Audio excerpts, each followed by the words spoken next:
Good evening, Kibo. Hope you're doing well. Welcome everybody to the stream.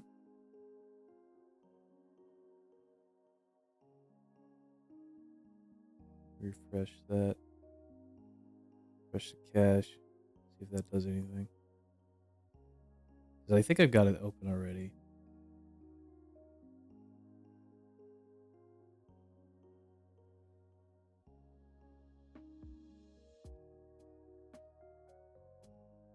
Oh, nice. Glad to hear you're working on some backgrounds in the meantime.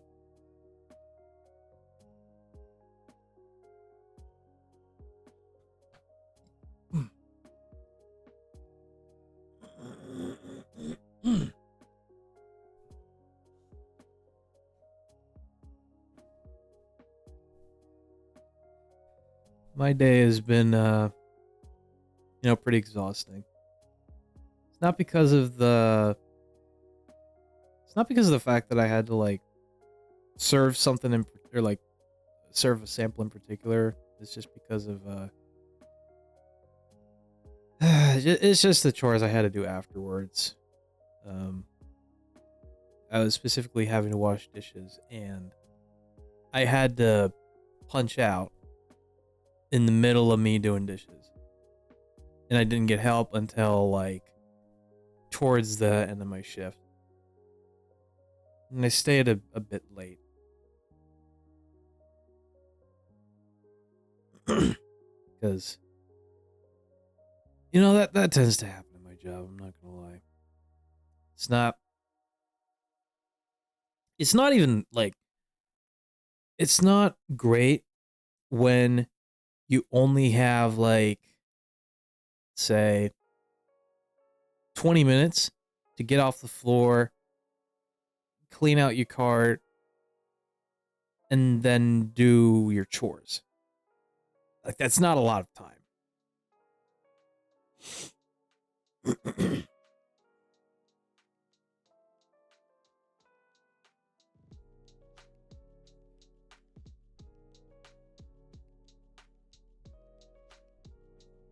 Sure, I would appreciate that.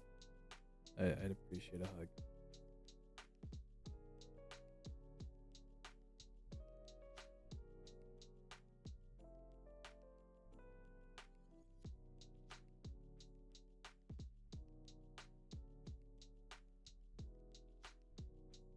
Sorry. Yeah, I'm sorry. I have yet to implement a hug command. Let me do that. Let me do that now. Since I've got a lurk command, but I didn't I didn't add a hug command.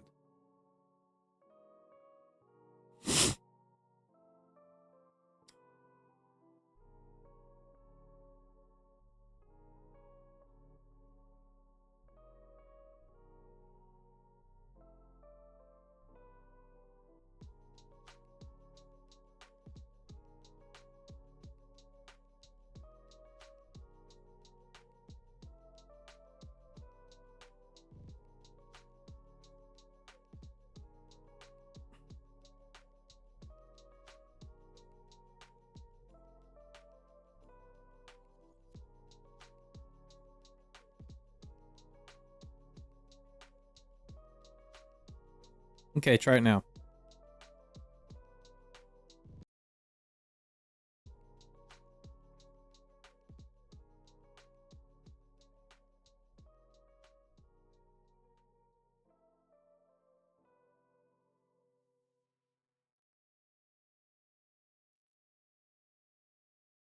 Hell yeah.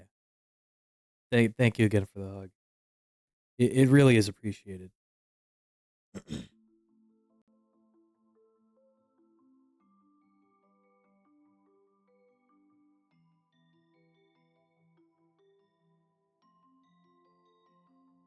Oh. Come on, OBS. Don't crash on me. I was just trying to move something.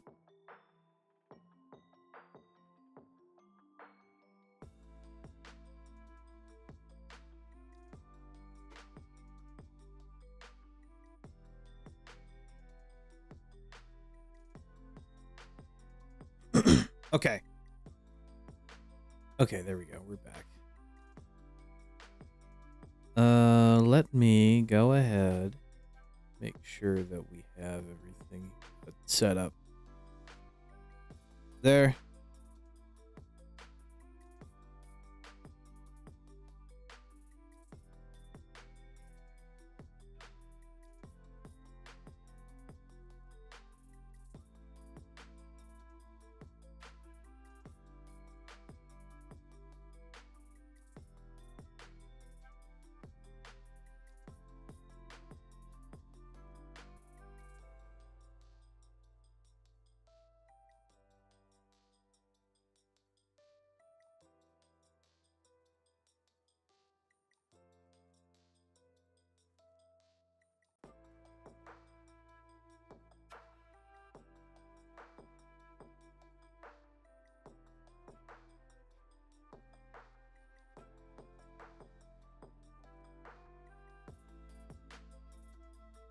I do hope that everyone else had a better day than I had, at least. I think that's all I get to really hope for when it comes to my viewers. And look, I know I shouldn't be staying up this late. Believe me, it's almost... It's gonna be like bedtime for me in a couple hours anyway.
Your day has been a bit up and down.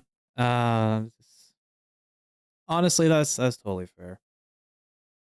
That's totally fair. I will say though that in regards to this morning, I did the best that I can to get everything done, or at the very least, like everything done when it comes to setting up the stream. Like, you know, testing out the lurk command and getting the wheel set up.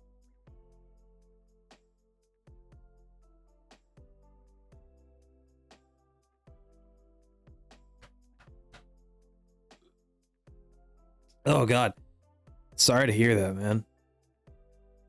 That's not good. It's not good at all.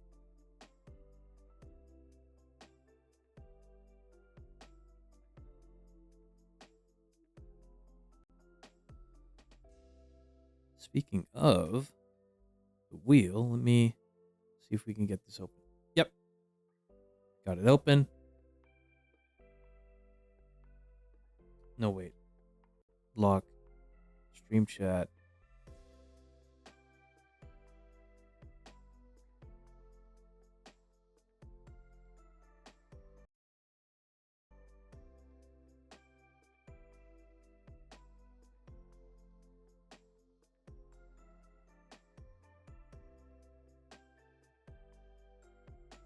Oh, that, you know what? That sounds pretty rough. So what we got here is a wheel with 50 different music genres. Some of them you might be familiar with, others not so much. I'd probably say I'm familiar with, I don't know, a quarter. Shame, I would message you that I went live, but you kept asking me to smash or pass FNAF characters, and I literally said pass to all of them because I don't want to fuck a robot. That's on you. I don't... Fuck's sake. Fuck's sake. Anyway. I've got all of the music genres here.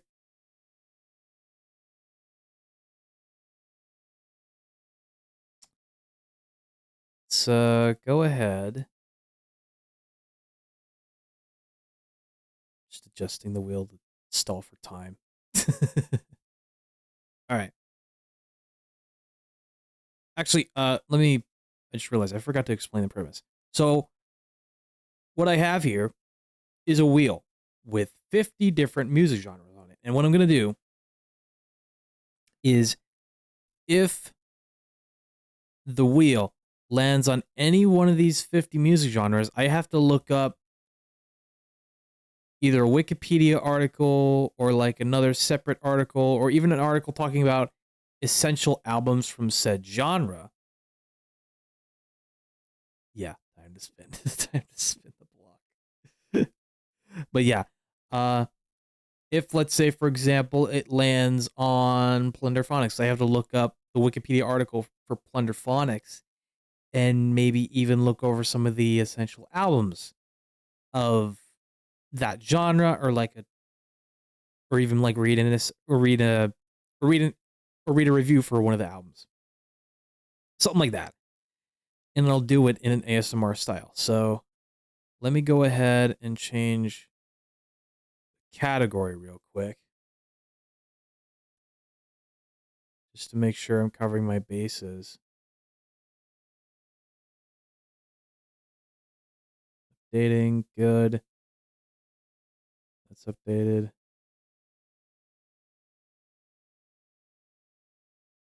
Now let's spin the wheel.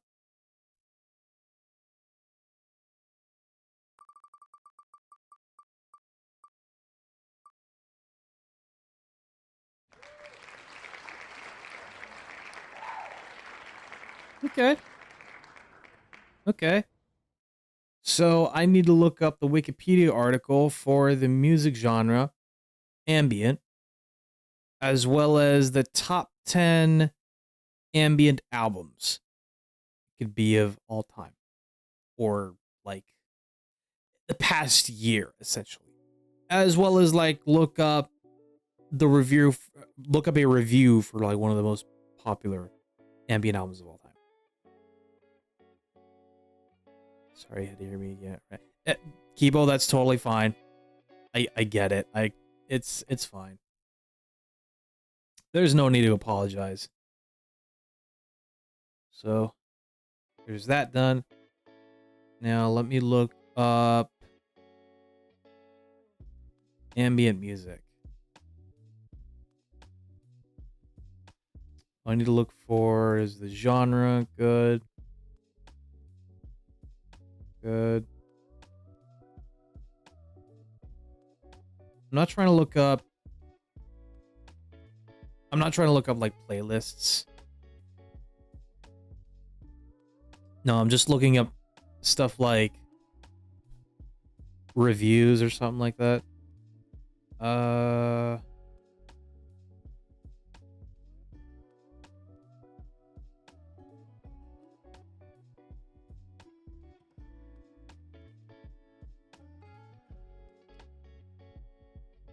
Do rate your music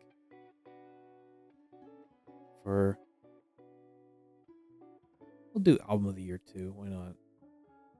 And what else could we do?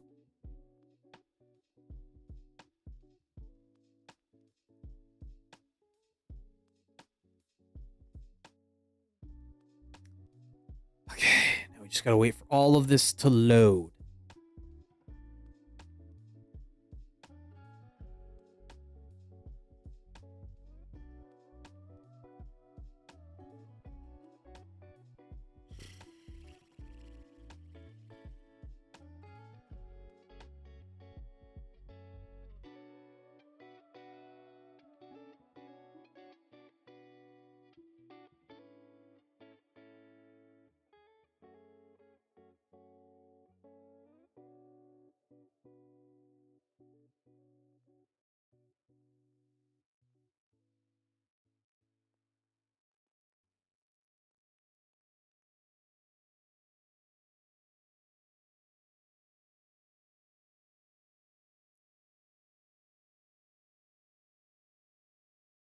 Come on.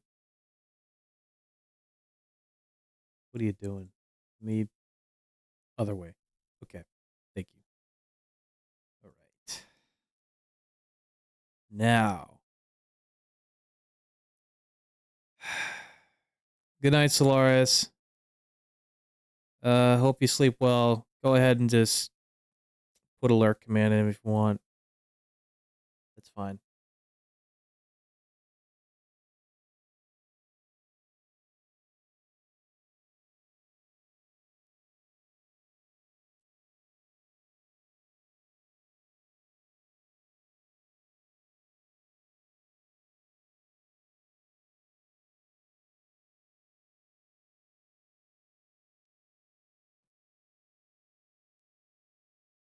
Yep. That's the alert message you're gonna get now.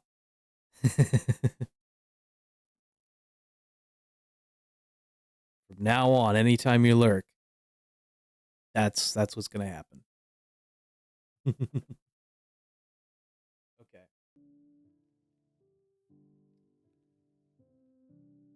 Let me go ahead and let me pause the music because I'm pretty sure ASMR that like entails everything needs to be quiet and you just need to be focused on the person's voice. So here we go. Start with a Wikipedia article.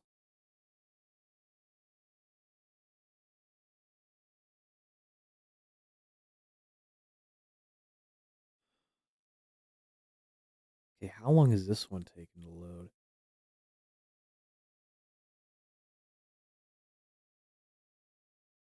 Oh Lord. Oh God. No. No. Come on. Come on. You can do it. You can do it. Just need the Wikipedia article right now. Can I bring the window back up?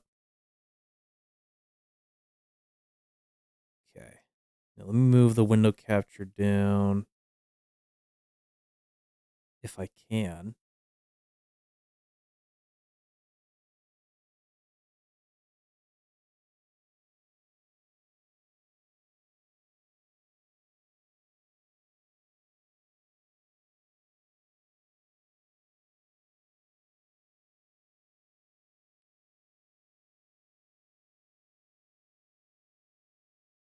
Okay. There we go. This is what I wanted. This is exactly what I wanted.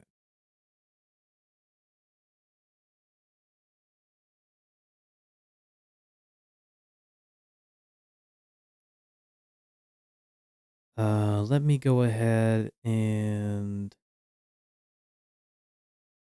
hit the screen.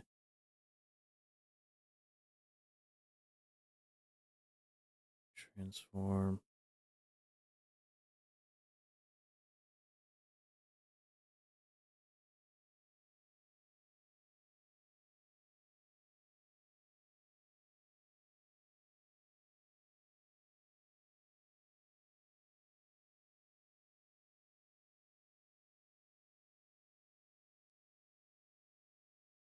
It's okay. We can I'm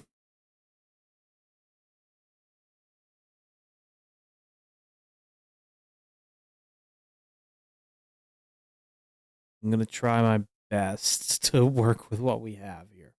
Okay. Got it. Let me go ahead and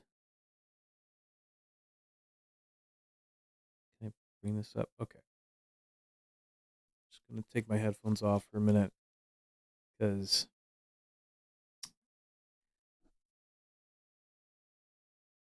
okay. All right, here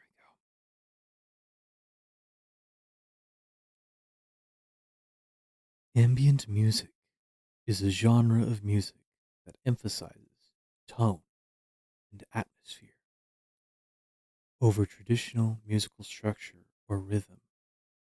It may lack net composition, beat, or structured melody. It uses textural layers of sound that can reward both passive and active listening and encourage a sense of calm or contemplation. The genre is said to evoke an atmospheric, visual, or unobtrusive quality. Nature soundscapes may be included, and the sounds of acoustic instruments such as piano, strings, and flute may be emulated through a synthesizer. Snowflake the Fulf, welcome to stream. Hope you're doing well. Today, I'm doing a music genre ASMR, and today we're going to be learning about ambient music, which is absolutely perfect.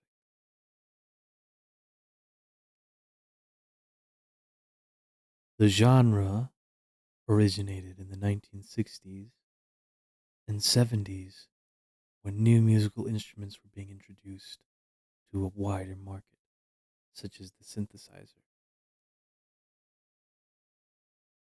Snowflake, thank you so much for the follow. You are always welcome here. You are safe, you are loved, and we appreciate you. Thank you. It was presaged by Eric Satie's furniture music in styles such as musique concrète, minnow music, Jamaican dub reggae, and German electronic music, but was prominently named and popularized by British musician Brian Eno in 1978 with his album Ambient One Music for Airports. Of course, it's super cool. Just an opinion. Hey, that's totally fine. Funny thing is, I don't usually do ASMR, but this was just such a really awesome idea I had in mind. I just thought, go for it.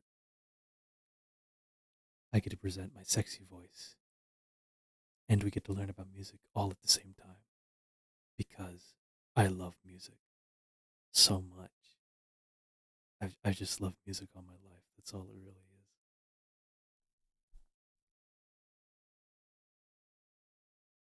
Eno opined that ambient music must be as ignorable as it is interesting. It saw a revival towards the late 1980s with the prominence of house and techno music, growing a cult following by the 1990s. Ambient music may have elements of new age music or drone music, as some works may use sustained or repeated notes. Ambient music did not achieve large commercial success, being criticized as everything from dolled up new age to boring and irrelevant technical noodling, even though that is exactly the point of ambient music, to be as ignorable as it is interesting. So, kind of a moot point, but we'll continue. Nevertheless, it has attained a certain degree of acclaim throughout the years, especially in the internet age. Due to its relatively open style, ambient music often takes influences from many other genres, ranging from classic, avant garde music, experimental music, folk, jazz, and world music, among others. And now we get to learn about the history of ambient music, as well as its origin. As an early 20th century French composer, Eric Satie used such Dadaist inspired explorations to create an early form of ambient slash background music that he labeled furniture music, music d'ameublement. This he described as being the sort of music that could be played during a dinner to create a background atmosphere for that activity, rather than serving as the focus of attention. In his own words, Satie sought to create a music which will be part of the noises of the environment, will take them into consideration. I think of it as melodious, softening the noises of the knives and forks at dinner, not dominating them, not imposing itself. It would fill up those heavy silences that sometimes fall between friends dining together.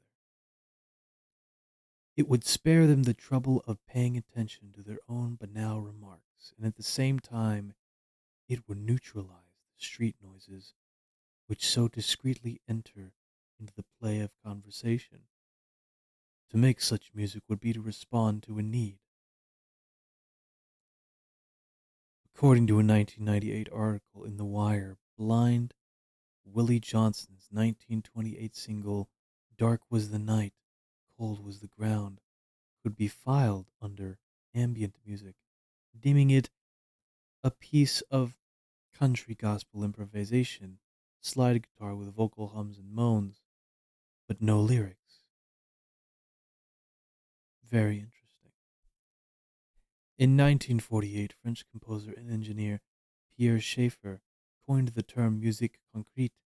This experimental style of music used recordings of natural sounds that were then modified, manipulated, or affected to create a composition. Schaeffer's techniques of using tape loops and splicing are considered.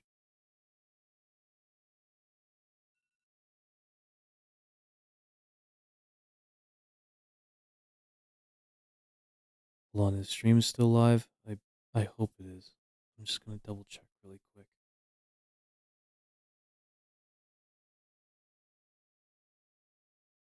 Just saw an error on my screen. Let me check. Okay, we're still live. Good. It's just attempting to reconnect.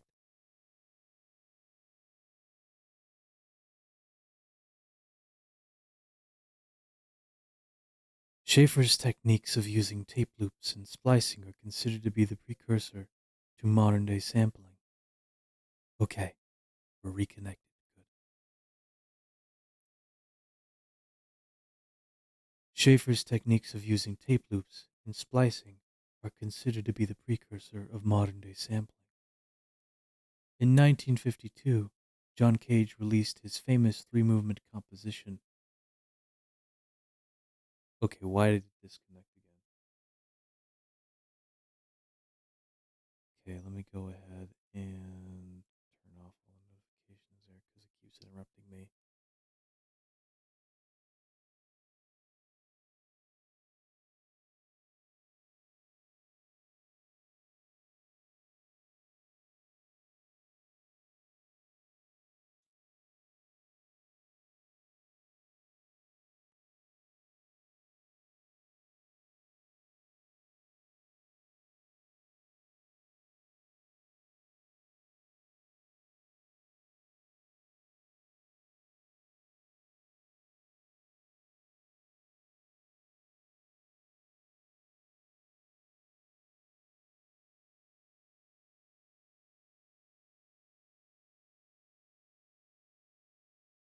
just to make sure everything's working.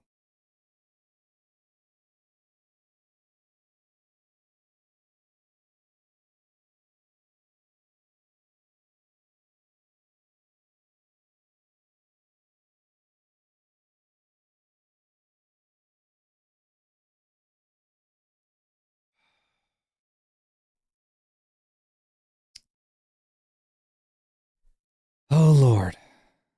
Oh, Lord.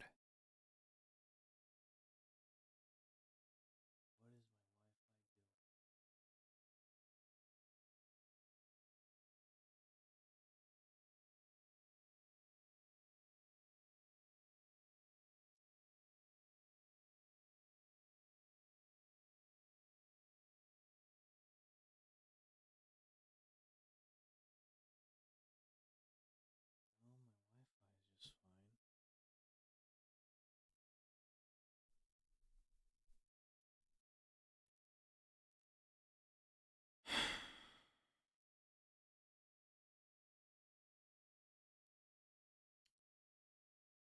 Okay.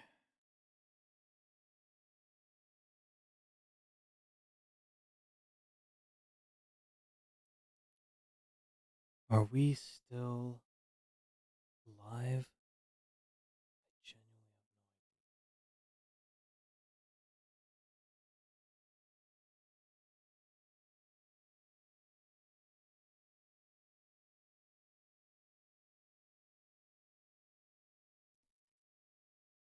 Okay. Back.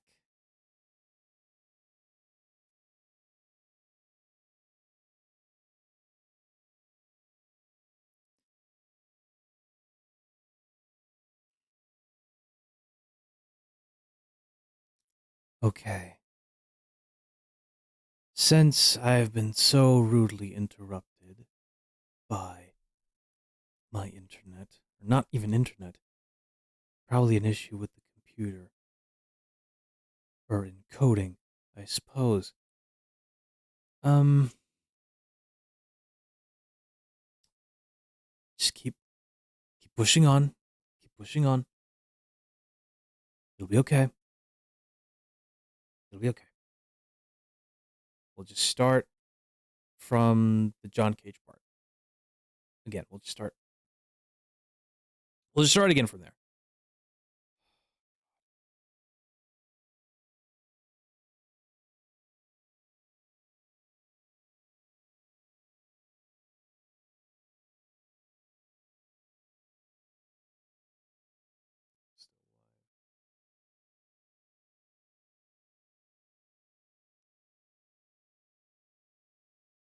Anyway, in 1952, John Cage released his famous three-movement composition, 433, which is a performance of complete silence for 4 minutes and 33 seconds. This piece is intended to capture the ambient sounds of the venue/location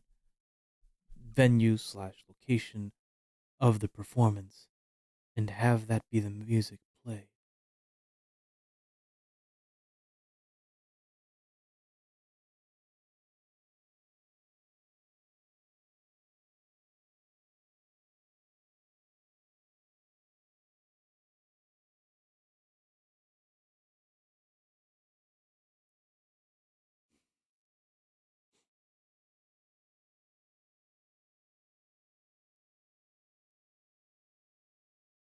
Cage has been cited by seminal acts such as Brian Eno. Cage has been cited by seminal artists such as Brian Eno as influence.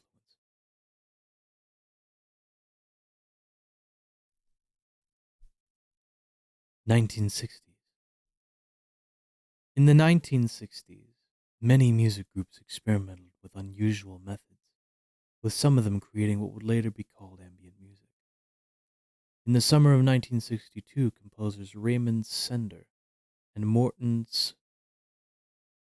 Subotnick founded the San Francisco Tape Music Center, which both functioned both as an electronic music studio and concert venue. Other composers working with tape recorders became members and collaborators also, including Pauline Oliveros, Terry Riley, and Steve Rich, or Reich, Steve Reich. Their compositions, among others, contributed to the development of minimal music, also called minimalism, which shared many similar concepts to ambient music, such as repetitive patterns or pulses, steady drones, and constant harmony. Many records were released in Europe and the United States of America between the mid 1960s and the mid 1990s that established the conventions of the ambient genre in the Anglophone popular music market. Some 1960s records with ambient elements include Music for Yoga, Meditation, and Other Joys, and Music for Zen Meditation by Tony Scott. Soothing Sounds for Baby by Raymond Scott, and the first record of the Environment album series by Irv Tibel. In the late 1960s, French composer Hélène Radiguet composed several pieces by processing tape loops from the feedback between two tape recorders and a microphone.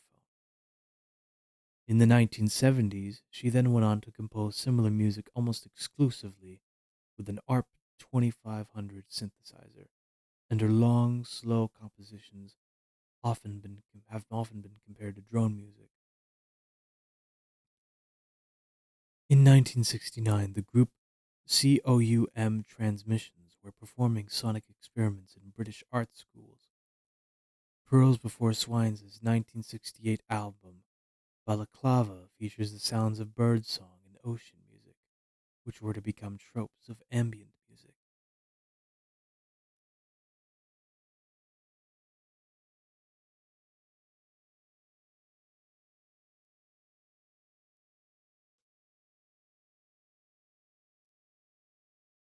(1970s). Hang on. Developing in the 1970s, ambient music stemmed from the experimental and synthesizer-oriented styles of the period. Between 1974 and 1976, American composer L'Oreal Spiegel created her seminal work, The Expanding Universe, created on a computer analog hybrid system called Groove. In 1977, her composition Music of the Spheres was included on Voyager 1 and 2's Golden Record.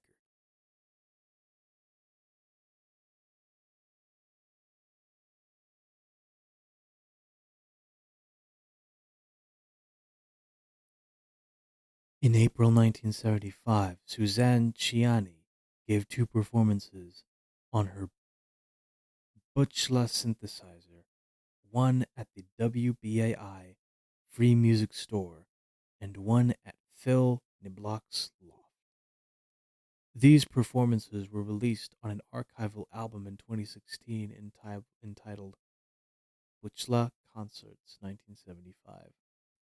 According to the record label, these concerts were part live presentation, part grant application, and part educational demonstration. However, it was not until Brian Eno coined the term in the 1970s that ambient music was defined as a genre. Eno went on to record 1975's Discrete Music with this in mind, suggesting that it be listened to at comparatively low levels, even to the extent that it frequently falls below the threshold of audibility, referring to Satie's quote about his music, the amubulette.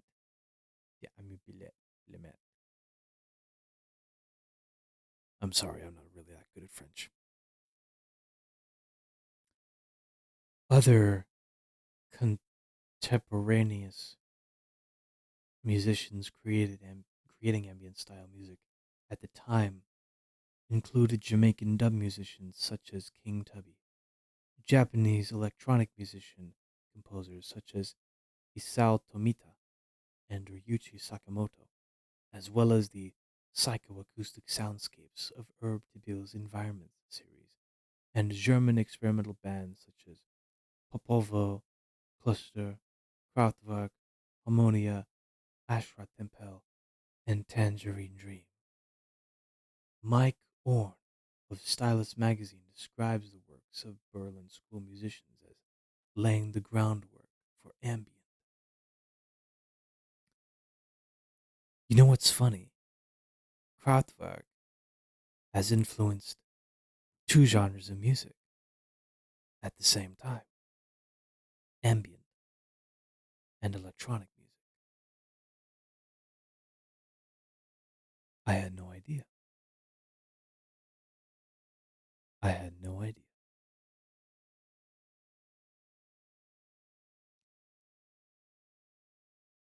Brian Eno.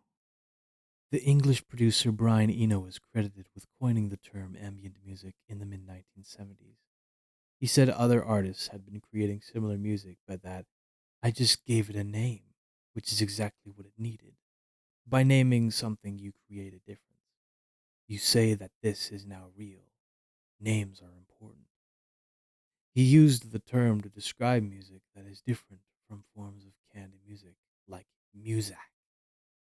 In the liner notes for his 1978 album, Ambient One Music for Airports, Eno wrote, whereas the extant canned music companies proceed from the basis of regularizing environments by blanketing their acoustic and atmospheric idiosyncrasies, ambient music is intended to enhance these. Whereas conventional background music is produced by stripping away all sense of doubt and uncertainty, and thus all genuine interest from the music. Ambient music retains these qualities, and whereas their intention is to brighten the environment by adding stimulus to it, thus supposedly alleviating the term of routine tasks and leveling out all the natural ups and downs of the body rhythms. Ambient music is intended to elucid, induce, calm, and a space to think. Ambient music must be able to accommodate many levels of listening attention without enforcing one in particular. It must be as ignorable as it is interesting.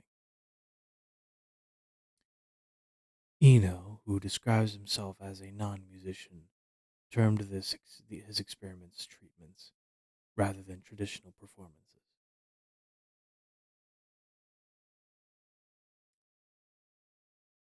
Now we're about to get into some very juicy territory.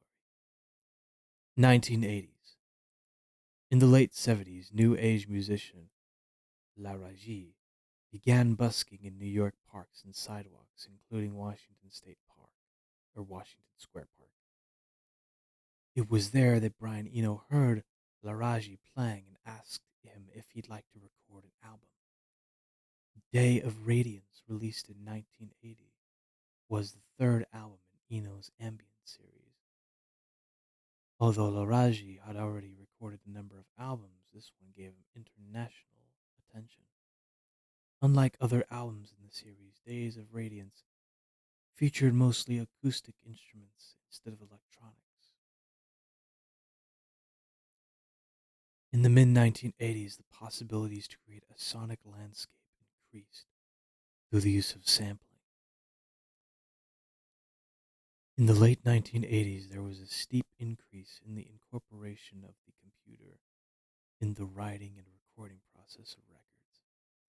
The 16-bit Macintosh platform with built-in sound and comparable IBM models would find themselves in studios and homes of musicians and record makers.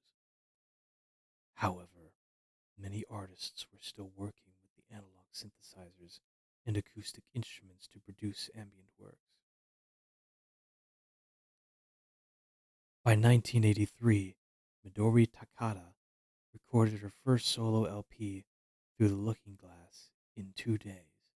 She performed all parts on the album, with diverse instrumentation including percussion, marimba, gong, reed organ, bells, ocarina, vibraphone, piano, and glass Coca Cola bottles. Between 1988 and 1993, Elaine Radigue produced 3-hour-long works on the ARP 2500, which were subsequently issued together as La Trilogie de la Mort. Also, in 1988, founding member and director of the San Francisco Tape Center, Pauline Oliveros coined the term deep listening after she recorded an album inside a huge underground cistern in Washington, which has a 45-second reverberation time. The concept of deep listening then went on to become an aesthetic based upon principles of improvisation, electronic music, ritual, teaching, and meditation. Okay, I'm going to pause here and get myself a drink of water because I'm getting very parched and my throat is my, my throat's a little sore. I'll be right back.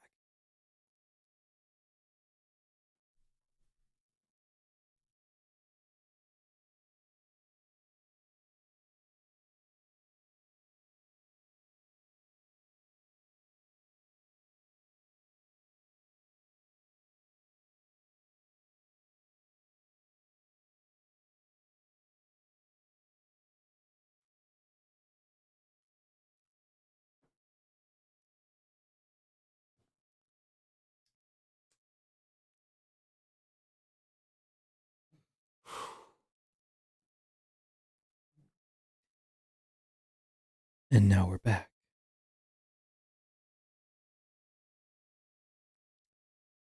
Now then, the concept of deep listening then went on to become an aesthetic based upon principles of improvisation, electronic music, ritual, teaching, and meditation.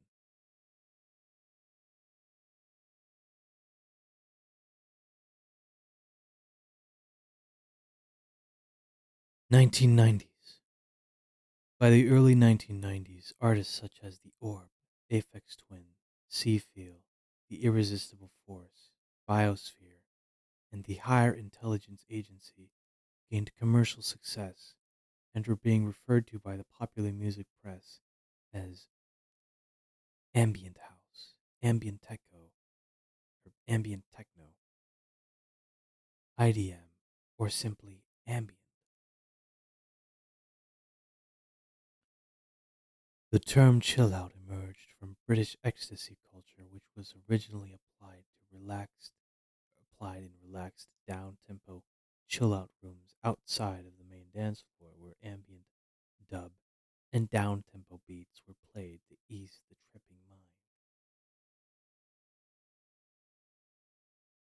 British artists such as Aphex Twin, specifically Select Ambient Works Volume 2 from 1994, Global Communications 7614 also from 1994, The Future Sound of London, Life Forms from 1994, ISDN from 1994, The Black Dog, Temple of Transparent Balls from 1993, Autekri, Incunabula from 1993, Amber from 1994, Boards of Canada, and the KLF's Chill Out from 1990 all took a part in popularizing and diversifying ambient music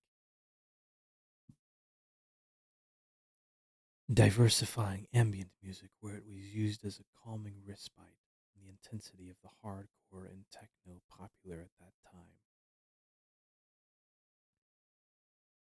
Other global ambient artists from the 1980s, 1990s include American composers Stars of the Lid, who released 5 albums during the decade, and Japanese artist Susumu Yokota, whose album Sakura from 1999 featured what Pitchfork magazine called dreamy processed guitar as a distinctive sound tool.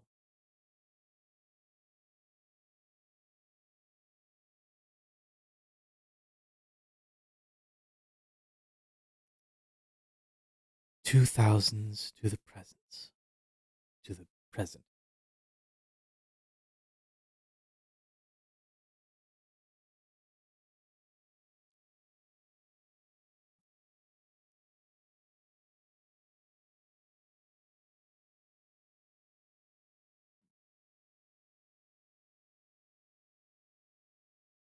By the late 2000s and 2010s, ambient music also gained widespread recognition on YouTube with uploaded pieces, usually ranging from 1 to 8 hours long, getting over millions of hits.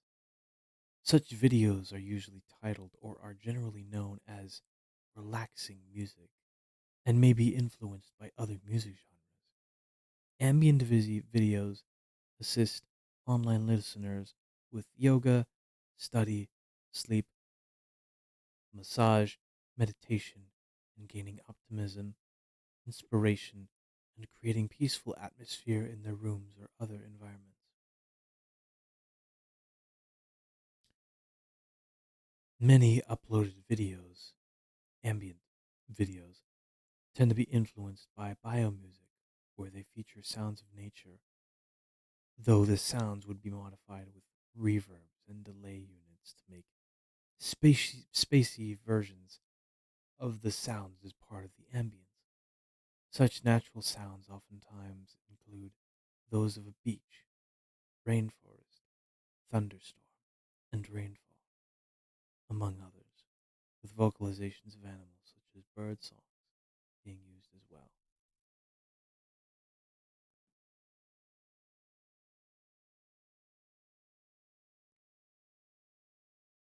which provide music therapy and stress management for the listener. iTunes and Spotify have digital radio stations that feature ambient music, which are mostly produced by independent labels. Acclaimed ambient music of this era, according to Pitchfork magazine, include works by Max Richter, Juliana Barwick, Grouper, William Basinski, One-A-Tricks Point Never, and The Caretaker. In 2011, American composer Liz Harris, recording as Grouper, released the album AIA, Alien Observer, listed by Pitchfork at number 21 on their 50 best ambient albums of all time. In 2011, Julianne Barwick released her first full-length album, The Magic Place, heavily influenced by her childhood experiences in a church choir. Barwick loops her wordless vocals into ethereal soundscapes. It was listed at number 30 on Pitchfork's 50 best ambient albums of all time.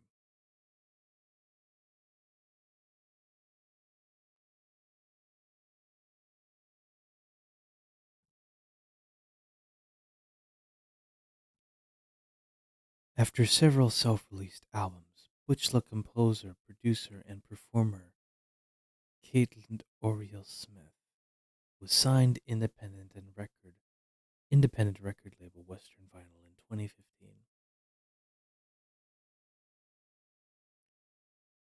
In 2016, she released her second official album, Ears. It paired Butchla synthesizer with traditional instruments, and her compositions were compared to L'Oreal Spiegel and Alice Coltrane. Caitlin has also collaborated with other well-known Butchla performer Suzanne Ciana. Iggy Pop's 2019 album Free features ambient soundscapes. Malsoft, a subgenre of vaporwave, features various ambient influences, with artists such as Cat System Core and Groceries exploring ambient sounds typical of malls and grocery stores.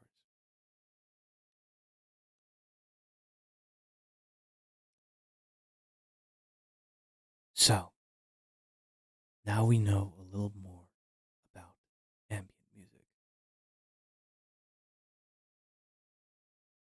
Let's move on to our next piece. In A Rebord, the decadent 1884 novel by French writer Joris Karl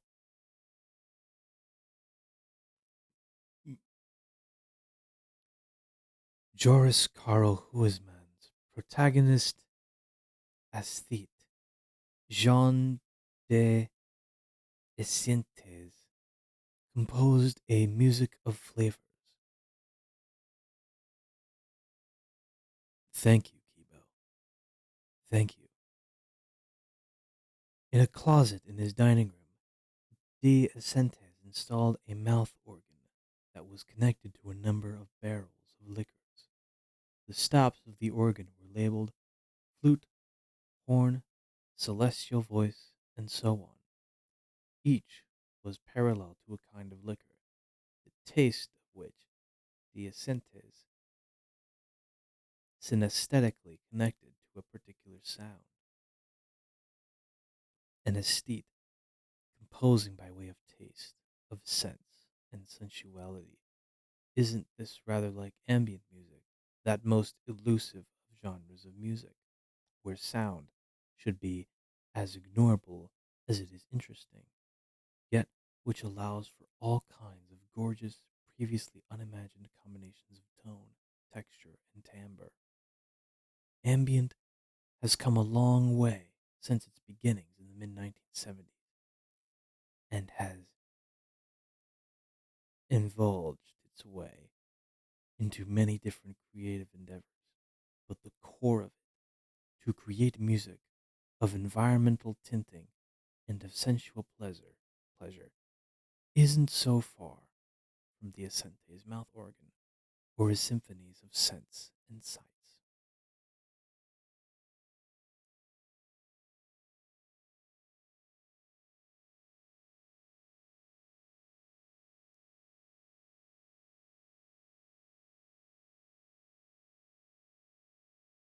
For the sake of transparency,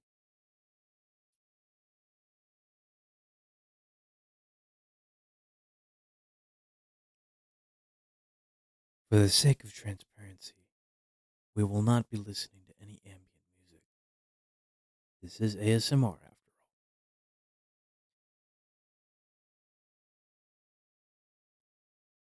Ambient is relatively rare in that it's a genre that can be traced back to one artist.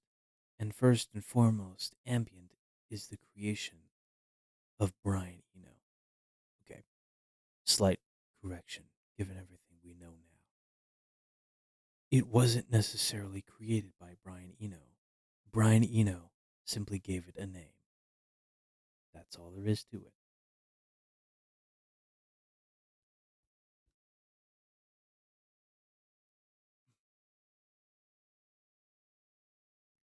That said, the broader sensibility, music of moods, of environments, sound as part of quote, quotidian experience has its forebears, some of which we will discuss shortly. Ambient is also a surprisingly limber, pliable genre, perhaps partly due to its tendency towards the self effacing and the anonymous. And if ambient is currently experiencing a moment of heightened awareness, it's partly due to the way it caresses the sensorism and moves towards pleasure, offering a calm and refuge from the 21st century storm, and partly due to its aforementioned malleability. We can see ambient cropping up across the musical spectrum, from the cosmic R&B of Solange and King to the modular electronics of Caterina Barberi and Caitlin Oriella Smith, through to recent micro movements like chillwave and vaporwave.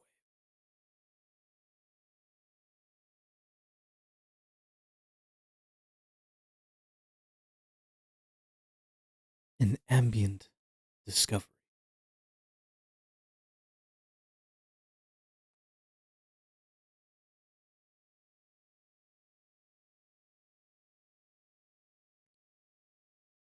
The story behind Eno's discovery of ambient music is legend.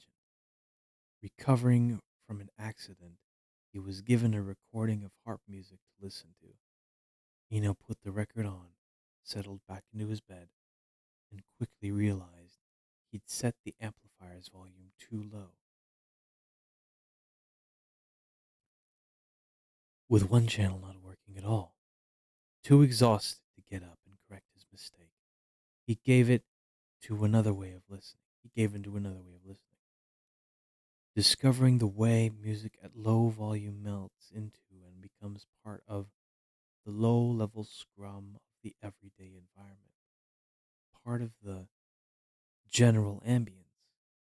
Building on this realization slash revelation, he would record and curate a number of landmark ambient albums, such as Ambient 1 Music for Airports and Ambient 4 On Land.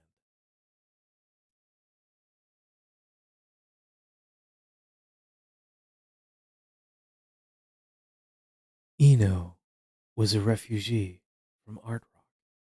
He was an original member of Roxy Music. That much is true. But the music he was now making, sedentary and supine, intellectually rigorous, hooked him into a wider history of art. From the musique d'ameublement furniture music of French composer Eric Satie through the chance operations of John Cage, the minimalism of Lamonti Young and Steve Reich, experimental films jettisoning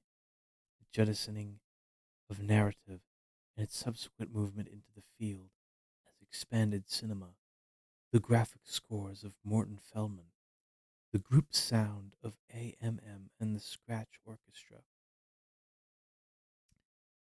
Eno himself had been part of the latter. There's a through line of experiment and chance, but also of expression as part of an environmental consciousness, understanding the architectures of everyday life.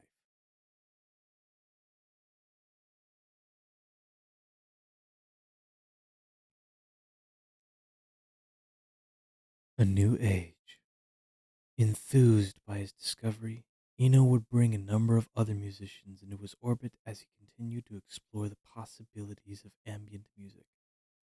Harold Budd, John Hassel, and Laraji would all release albums recorded by and or in collaboration with Eno. Some of his ideas he was exploring would influence his production of groups like Talking Heads. Laraji's Ambient 3, Day of Radiance, was recorded after Eno had encountered the artist busking on electric zither in Washington Square Park. Laraji would go on to make a number of luscious, benign albums across the following decades.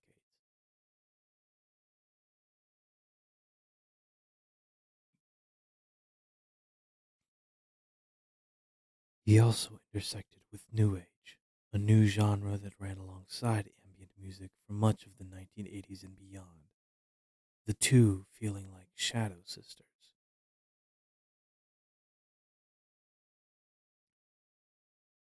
New Age certainly shares some of the tonality and pacing of ambient music, and it has gifted the world with some stunning composers.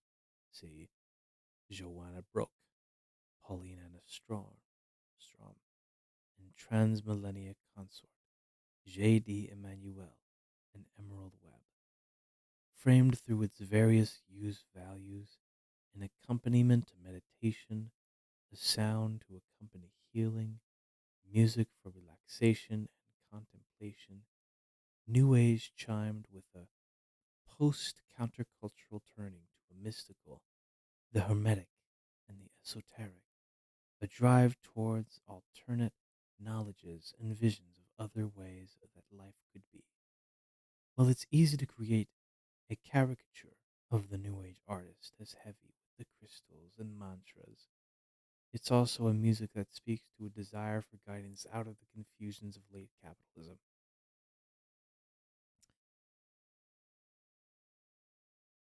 I mean, there is some truth to that statement. At its very core, New Age is about emotional transformation, not the I'm not there to be ignored, but rather to become one with, as an aid in spiritual practice.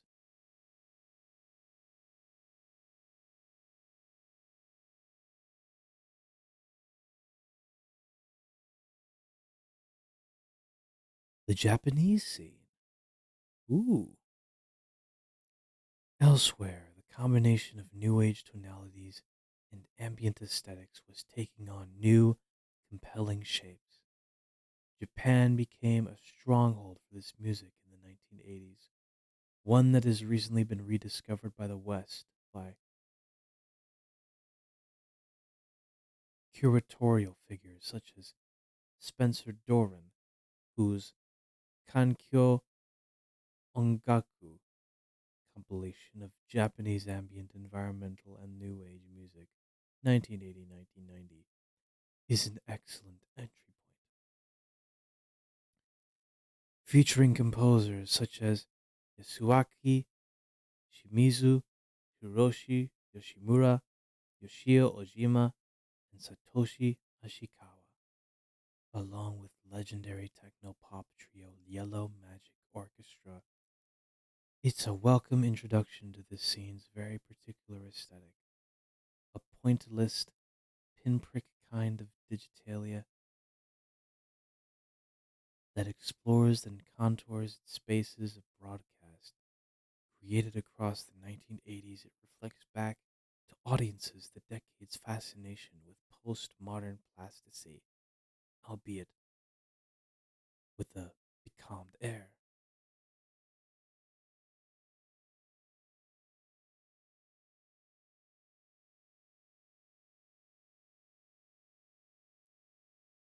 Scarlet Rose, welcome to chat, and thank you for the follow.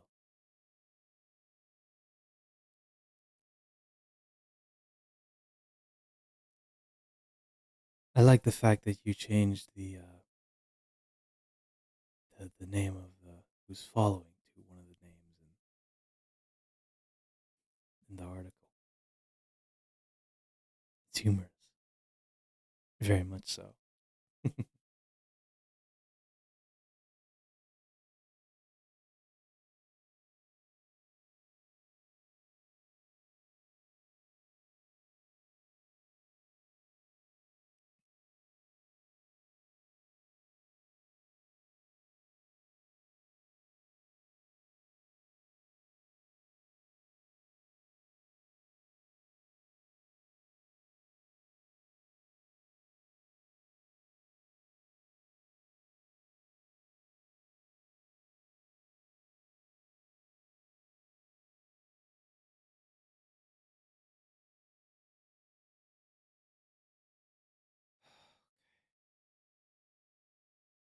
Come on now,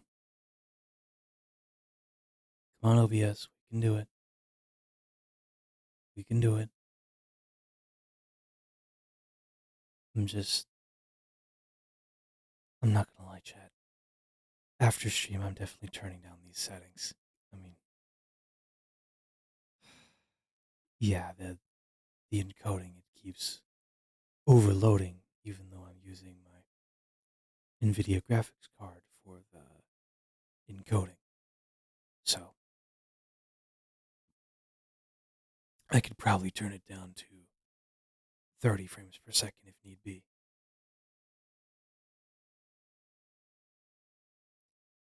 No, I'm not having any.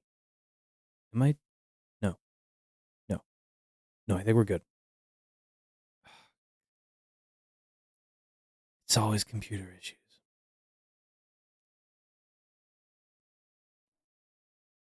I would use a faster encoder, I really would. Okay. The music collected on Kankyo Ogaku's um, uh, Kankyo Ongaku, along with other significant albums such as Midori Takada's scene-defining 1983 album Through the Looking Glass, is fundamentally imbricated with the lived environment and practices of consumption. The compilation name translates as environmental music, There's a base utility to much of the material here, and the compilation issues includes pieces used in television advertisements or in one instance as the in-store music for retail store Muji. If ambient music is often about tinting the air, there is a significant focus here on ambient's capacity to paint room sound in various hues of light and shade, much like library music. Kankyo Ogaku's surface utility, its appealing blankness somehow allows for emotional contouring. Ambient music as in-store environment offers an intriguing intersection of commerce and aesthetics, a kind of economic presence through relative absence.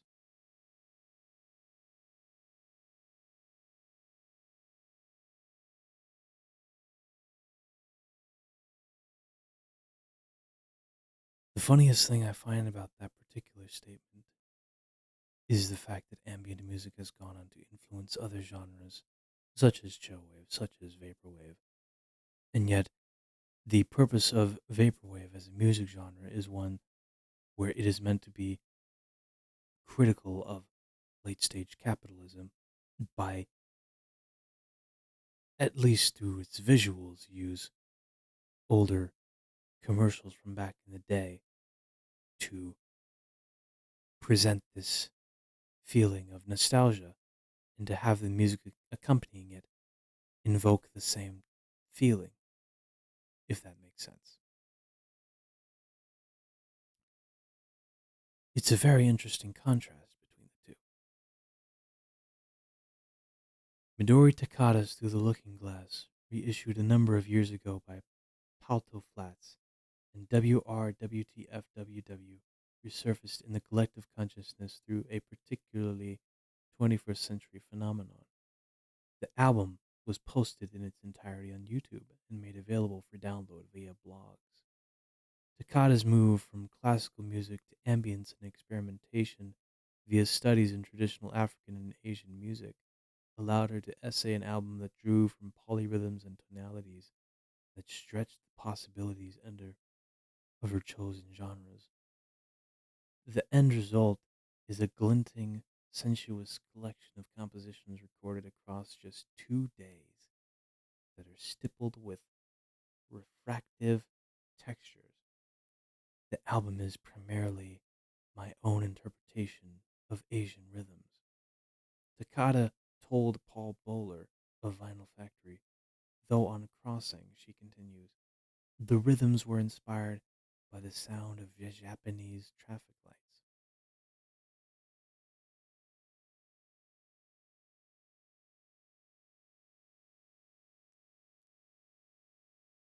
The chill out room. By the late 1980s, ambient music occupied a complex position within the musical landscape. The genre had established itself to such a point that it could sustain its own thing. See, for example, the Venture Records catalog, a subdivision of Virgin Records that focused on ambient and electronic music from artists like Hans Joachim Rodelius of Cluster fame, Holger Zuke of Cannes, and David Sylvian from Japan. But it was also just as likely to exist as part of a broader aesthetic palette. Elements of ambient music combined with minimalism, systems music, and pop cropped up in the independent music scene. For example, through the neo-romantic aesthetic of the 4AD label and the reverb-laden dream pop of groups like Dif Juz, This Mortal Coil, and Cockatoo Twins. The latter even worked with ambient legend Harold Budd.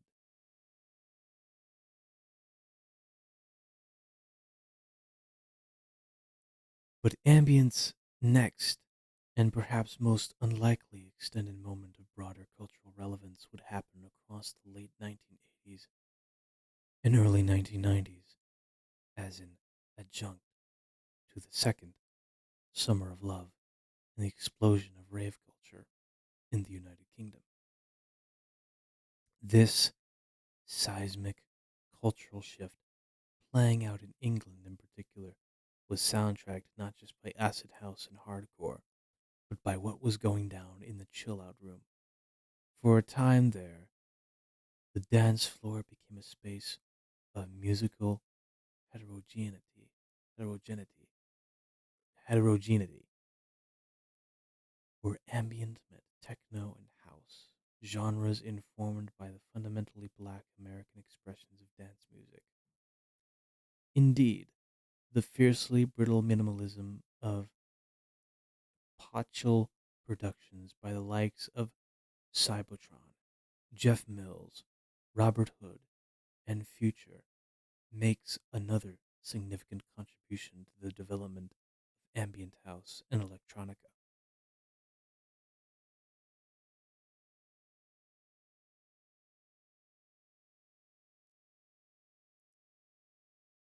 This should come as no surprise given some of the influences on early techno producers such as Juan Atkins and Derek May, who had turned their ears toward electronic pop from Europe. Kraftwerk were fundamental to their collective worldview. They also drew from German krautrock artists like Manuel Gottsing and English industrial acts Throbbing Gristle and Cabaret Voltaire. What all these producers shared was an attention to sonic detail and a capacity to understand the power and potential of timbre and repetition as fundamental ways to ensnare and enrapture the listener. It's a relatively small step from the pulsing synthetic grids of Gutsching's E2 to E4 to the shivery space textures of early 90s ambient slash techno producers like The Irresistible Force. Techno and house are the through line, aesthetically, that allowed this development. Thank you for the lurk, Kibo, and thank you for letting me know that you need to go for a bit.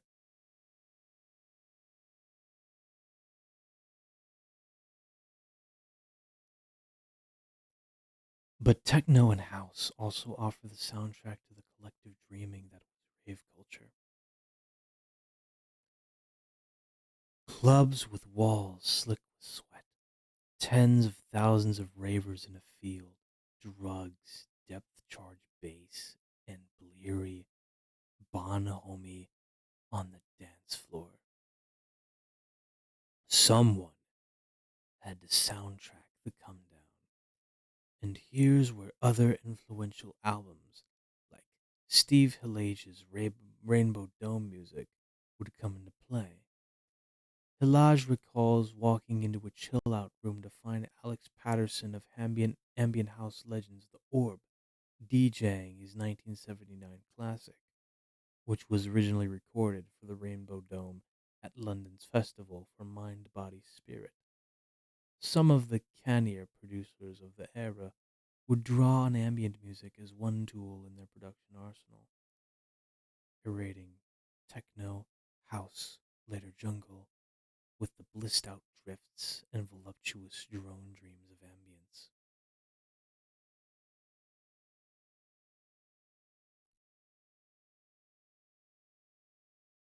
It would also find its way into the charts thanks to the pop crossover potential of singles like The Grids' Flotation, The Orb's Little Fluffy Clouds, and Primal Screams Higher Than the Sun. Perhaps at the pinnacle of this era of music would be Billy Ray Martin's Four Ambient Tales, an EP produced by The Grid. Martin had already seen success with electropop group Electri 101, but with Four Ambient Tales, she almost she found an almost preternaturally sympathetic setting for her dolorous gloriously bleak blues paints.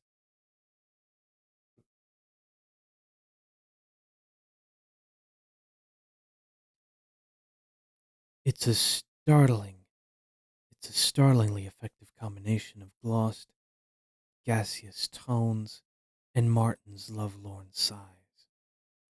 Similarly, One Dove's Morning Dove White, co-produced by the late Andrew Weatherall, provided a gently psychedelic swirl of ambience and pop for Dot Allison's mesmeric song mantras. In both cases, the chill-out room became a space for silent contemplation, for reminiscence, and reflection. I'll be right back. I need to get more water. My throat is absolutely killing me.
Okay,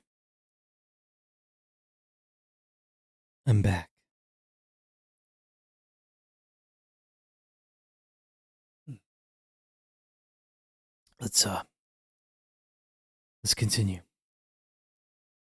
A darker path. While this was happening, indie rock groups were stretching their limbs by interweaving ambience with electronica. See the British post-rock of Insides, Bark Psychosis, Papa Sprain, Slow Dives. I, I'm not even going to try to say that word. I don't know what that means. Electronic producers who'd originally embraced the pastoral and mellifluous, mellifluous elements of the ambient dance crossover on such albums as the Aphex Twins' Selected Ambient Works 85 to 92.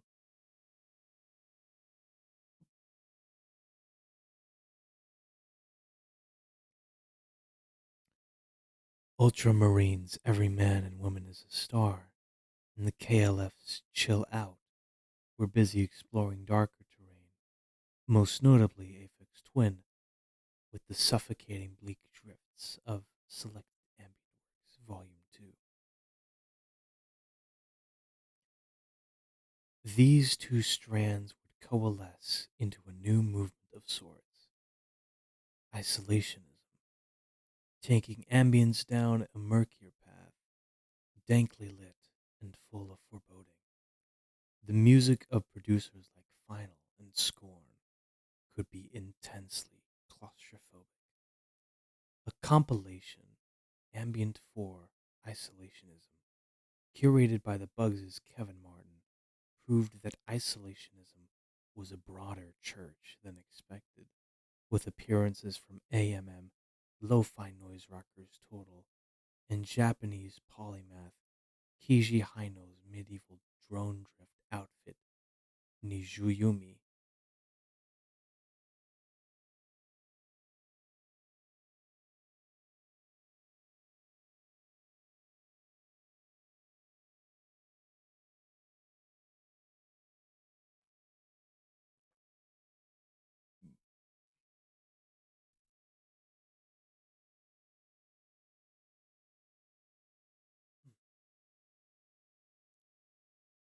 Seldom heard music. One of the more surprising things about ambient music, given its directive to be as ignorable as it is interesting, is its capacity for nostalgia and longing to unlock memory, melancholy, and deep emotion in the listener. This is something that Eno himself found when his ambient one music for airports was performed by new music ensemble Bang on a Can. When I heard it, I actually had tears in my eyes and I couldn't understand why, he told Andy Gill back in 1998. We can see this interest in the melancholic and memory jogging properties of ambient music in recent work by The Caretaker, whose hauntological productions started out as submerged manipulations of 30s ballroom pop, or William Basinski's mammoth disintegration, disintegration loops, a seven-set collection of slowly disappearing micromotifs, the music disappearing as Basinski's tape loops corrode and oxidize.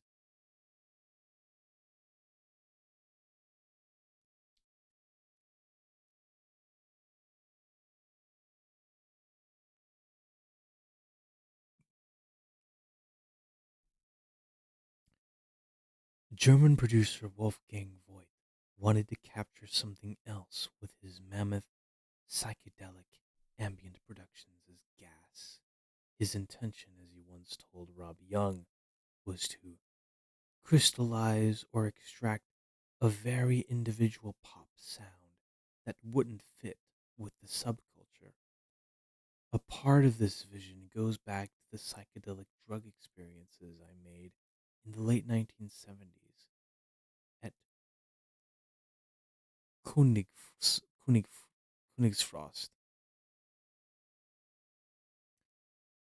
Drawing from these formative memories, Voigt produced a very peculiar, highly compelling series of albums where thick, molasses like drones sampled from classical and other musics would slowly unfurl over the muted four on the floor thud of a bass drum. It somehow it somehow manages to be both murky and halatial, an elliptical world of sound that's dense, humid webs of tree branches giving way to trunks slick with peat and moss, matted organic matter crunching underfoot as you trapeze through a forest that unfolds into an eternity. Welcome back, Kibo.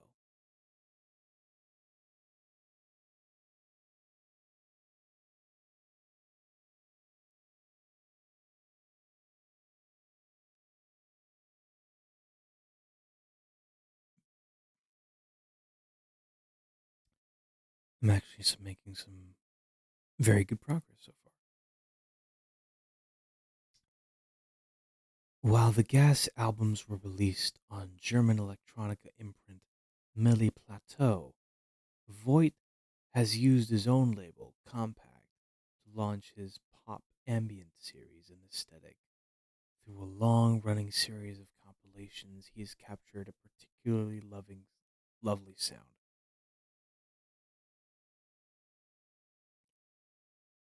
A shimmering, lustrous expanse of glittering pop textures that nonetheless hum and vibrate in an aqueous pool of ambience. Voigt started producing in Cologne, a city which in the 90s allowed for ele- eclecticism. It was a city of collectivism where you could move between techno and acid at Compact to electronica and experimentalism at the A Music record store, stopping off at the Liquid Sky Cologne nightclub whose motto, inspired by the artist Dieter Roth, was Selten gehört Musik, seldom heard music. Pop ambient takes off from this openness and it's compelling for the way it enacts rapprochement with multiple genres: ambient, pop, techno, modern classical, and minimalism all sit alongside each other here comfortably, as though they were made to be together.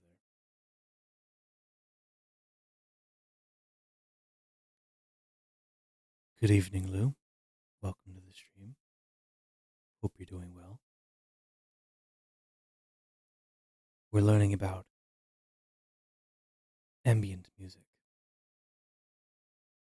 which is very funny, simply because I find that ASMR, while particularly intimate in its nature, could also be seen as a form of ambient music or a form of ambient performance, if you will, because what I'm doing could be just as boring as it is interesting, which is the intention of ambient music as a whole, to not stand out. And you know what? I could be completely wrong on that front, and I'm perfectly okay with that.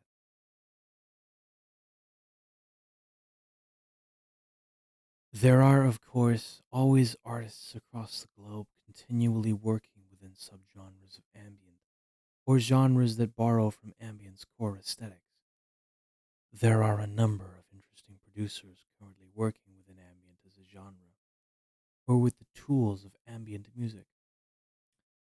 American guitarist-songwriter Liz Harris, working under the name Grouper, uses chorus and effects pedals to render her guitar into thick, dreamscaping waves of dronology. She has released material on the Cranky label, which was home in the 90s to a group of artists who combined space rock with ambient and shoegazing, or just shoegaze. Elsewhere, Katerina Barbieri and Caitlin Aurelia Smith connect with a tradition of modular synthesis that goes back to figures like L'Oreal Spiegel and Suzanne Ciani, patching complex patterns in tangled webs of glassy, shivery synthesis.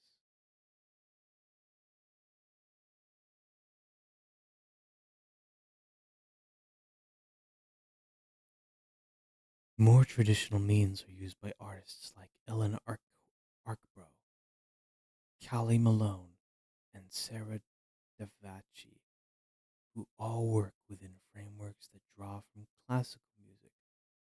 For Davachi, that can mean medieval composition.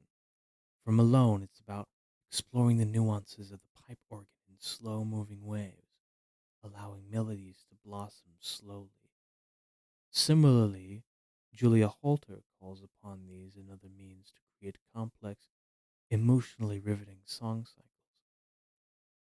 2018's Aviary, Aviary was a dense thicket of noise and song where lengthy passages of minimalist movement were disrupted by cry de coeur songs of great power.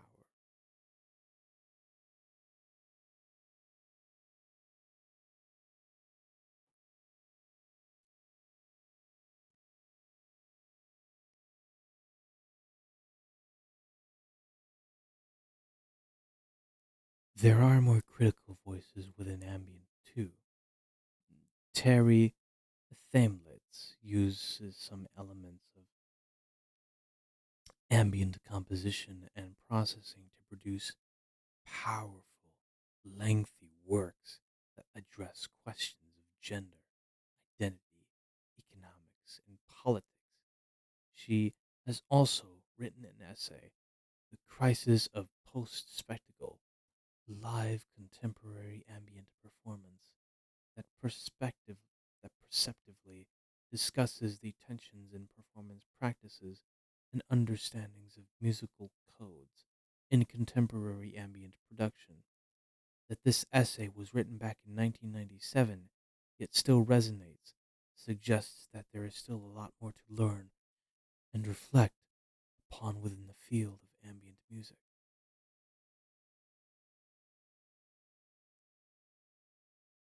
In some ways, ambient has now become the genreless genre. It has expanded to absorb electronica, minimalism, contemporary classical, various mutant strains of dance music, post rock, shoegaze, and more beyond.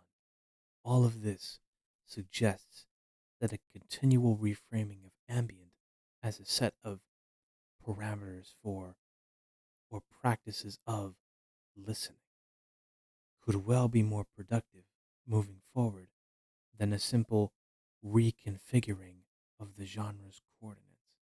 This also allows the music to push further still, to extend its current moment of heightened cultural relevance.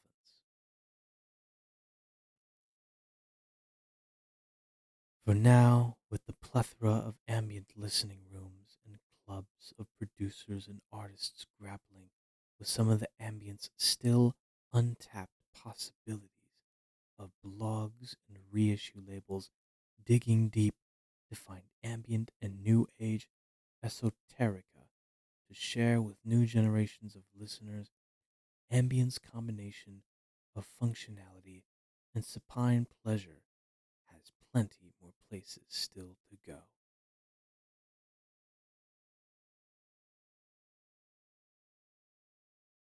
Oh Lord, I, I, I don't think I should have did that. Come on.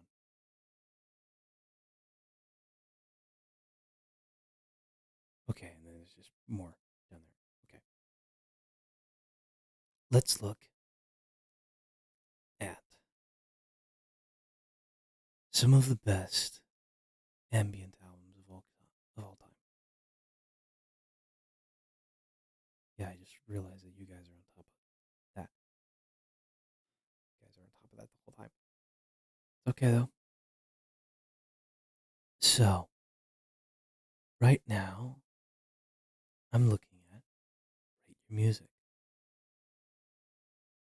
In all honesty, I kind of find this to be more credible to a certain extent than Pitchfork, but we still have to look at Pitchfork regardless. I probably find this more credible than Metacritic, if I'm going to be completely honest. But that's a discussion for another day. Now, according to Metacritic, the highest rated ambient album of all time, with an average score of 4.13, is Low by David Bowie.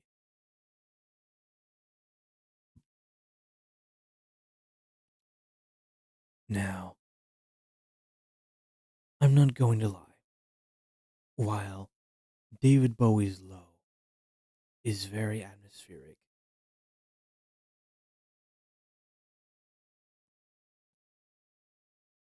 it feels like a very lonely record. That much I won't deny.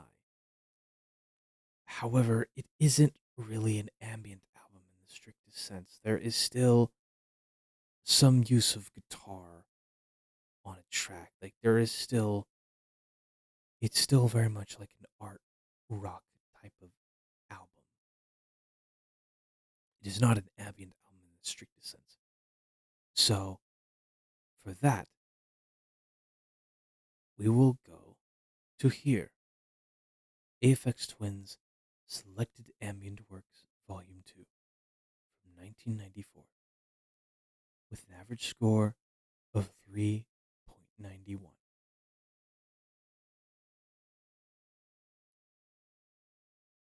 You're probably wondering why I skipped number 2, Philosophems by Burzum.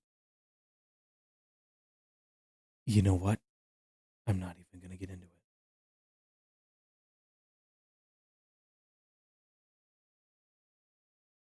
3.91 out of 5 from 20,000 ratings, ranked number 10 for 1994,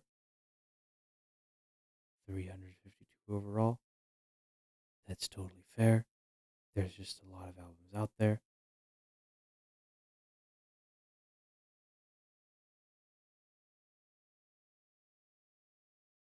So, let's read a couple of reviews here. These two reviews here from 2012 seem to be very extensive, but necessary nonetheless. And they're both 5 stars. How lovely. Monolithic. Perhaps no other album in the history of music invites that description more than this. Over 150 minutes of pure texture with barely any rhythm or momentum to speak of. Selected Ambient Works Volume 2 looms, towers, where other albums get in and get out, expand, chug, dance, play around.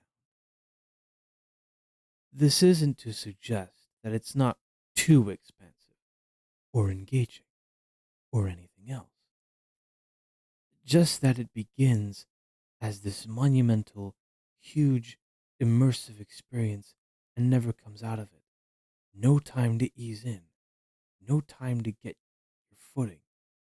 Soothing, pastoral, haunting, smoke like, right from the beginning. Minimalism taken to the most extreme degree. Minimalism to the point of gigantism.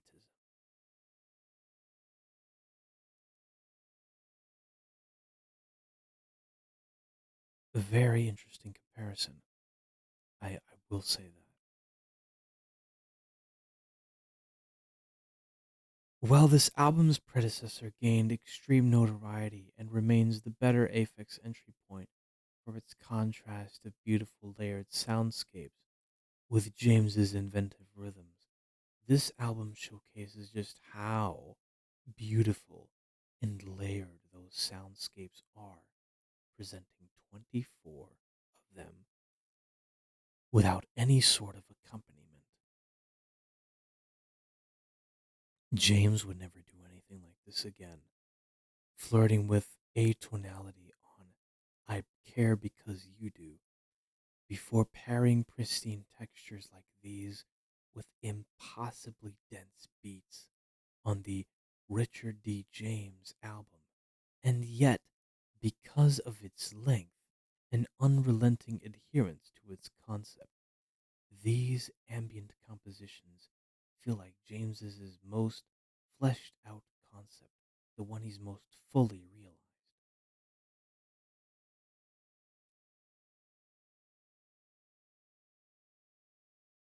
What makes what other albums more obviously jump out as the last word on a genre? Sure. There's plenty of truly great ambient music that was recorded both before and since. And this isn't glacial in the same way as Biosphere or as elegiac as Stars of the Lid or as aquatic as Dolphins into the Future. What it does, though, is take the original concept of ambient music as theorized by German inventors like Popova and Klaus Schulze and refined by Brian Eno and takes it to its logical conclusion, stretching it to the breaking point.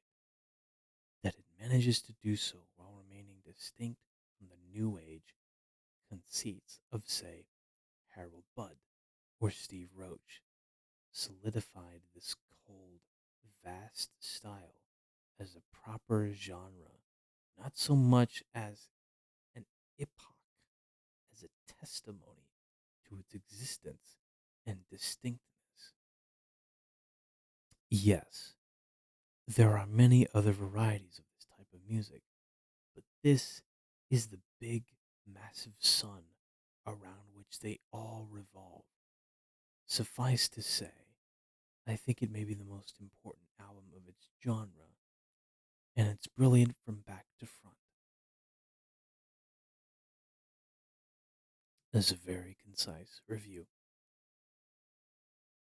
Very concise. I have to give him that.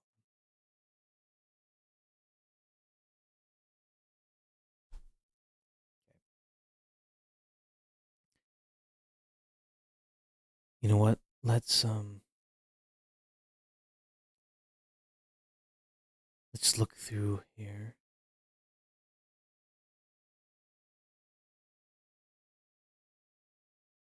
See if we can find another review or another album to look through the reviews of.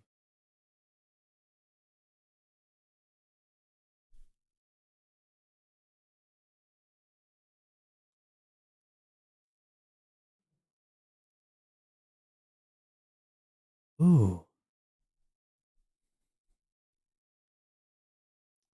I do happen to have this particular album in my on my phone. I do agree with the categorization. It is very dreamy. It is very futuristic. It is very ethereal.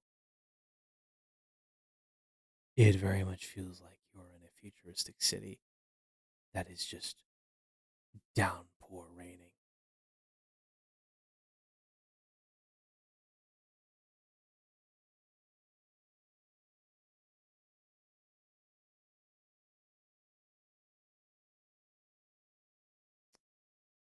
I think I have this album as well. An empty bliss beyond this world. Very haunting stuff. But let's go with William Basinski's The Disintegration Loops 3.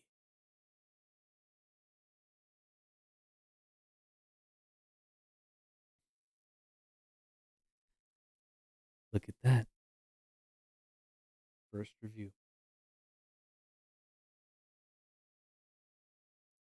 5-star rating. Anyone that knows me well knows that the more avant garde, experimental, or inaccessible a record is, the higher chance there is I'll end up loving it. I couldn't think of anything more so than the Disintegration Loops 3, consisting of only 2 tracks, one of which is 20 minutes. The other is an astounding 52 minutes. The album is, in my opinion, one of the finest ambient drone albums ever made.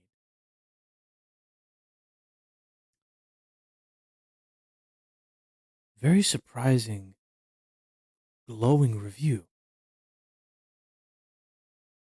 considering the fact that 3, the Disintegration Loops 3, it's a part of a short series of albums. 1 and 2, of course, but this is the third one.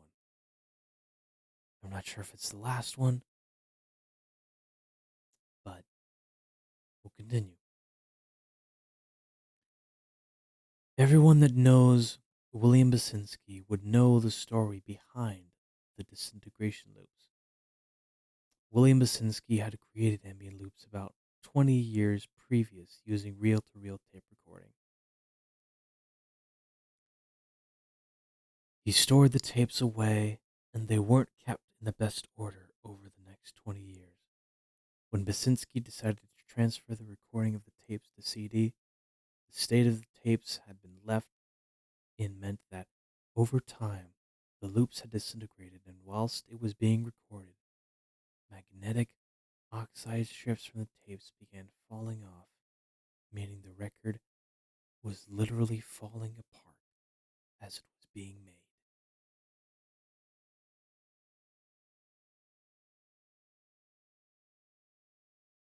The most extreme disintegration of the entire series is undoubtedly the Disintegration Loops 4. Disintegration Loops 4 starts off decent enough with the ambiance being more dense and viable than previous disintegration loops. However, The song starts to disintegrate abruptly after the 10-minute point, each pass being replaced by passages of complete silence, so that by the time the song ends, it completely it's completely engulfed by silence for the most part. Now only represents a mere shadow of what it sounded like 20 minutes ago. The next track, the 52-minute long opus, DLP4 and then DLP5, is my personal favorite of all the disintegration loops and one of the most triumphant and encapsulating pieces of ambient work ever made. Its extremely long length would be off putting for the most average music listeners. However, I feel the loop does not in any way sound boring or hackneyed throughout the entire length. The disintegration of this track is subtle and a refreshing change from the intensity of DLP4, with only fragmented milliseconds slipping away from the song in such a way that it's imperceptible for most of the song before eventually leading way to 30 seconds silence, leading to silence for the last 30 seconds. You know what? My mistake. In summary, this album is likely not for everyone.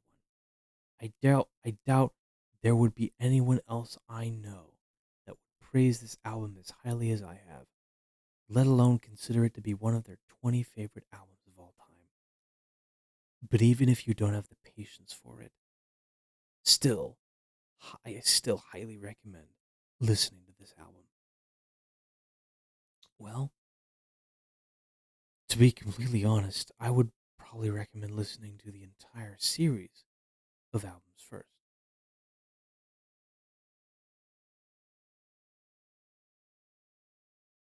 Uboa, The Origin of My Depression.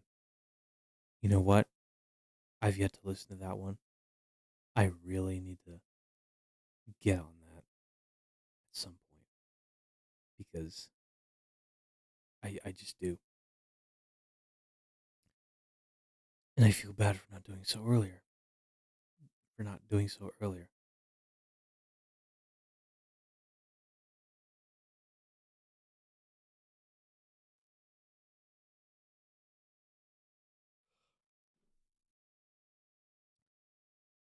Here's the first one, The Disintegration Loops by William Basinski, rated 3.65 out of 5 from 9,000 reviews. Almost 10,000.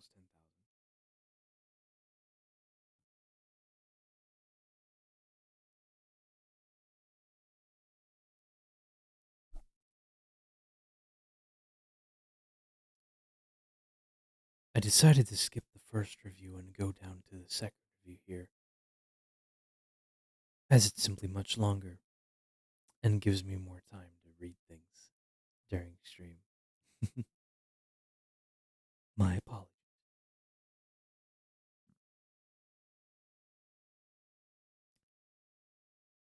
The Disintegration Loops is a really melancholic and beautiful album. At first, I found it a difficult album to rate. I find a lot of ambient music is somewhat difficult to rate because it's music I only listen to very occasionally. I have to be in a certain mood or right frame of mind to appreciate it. I'm kind of the same way. There needs to be a certain frame of mind I need to have in order to listen to something like this. Most of the time, it's either hip hop, lo fi, neo soul, jazz. You get the picture. Music can be both a passive experience or an active one where you're fully engaged. With ambient music, I think you have to be engaged to fully appreciate it. But the sounds wash over you and make you feel so far removed from the music. I think of this as being a difficult album to rate because it's incredibly beautiful, it's haunting, it's evocative, it's everything I want from ambient music. But at the same time, I can't see myself listening to it again. Certainly not anytime soon. It's a little too long and far too repetitive, but that's essential to the album and its atmosphere. When I listened to the disintegration loops, I felt incredibly removed from the music, and it just floated alongside me as it makes me think about things. Over the course of 74 minutes, it seemed to make me think about absolutely everything, and it was a cathartic experience. I thought about the big things, the little things, the things that mattered, and the things that didn't. I thought about philosophy, my family, the future, the past, little memories that I'd thought I'd forgotten, to even more insignificant and inconsequential things. The album manages to sound like something is decaying, dying, like it's about to be eaten. I think that's what William Basinski was going for, looking at the title, because it does sound like something is disintegrating.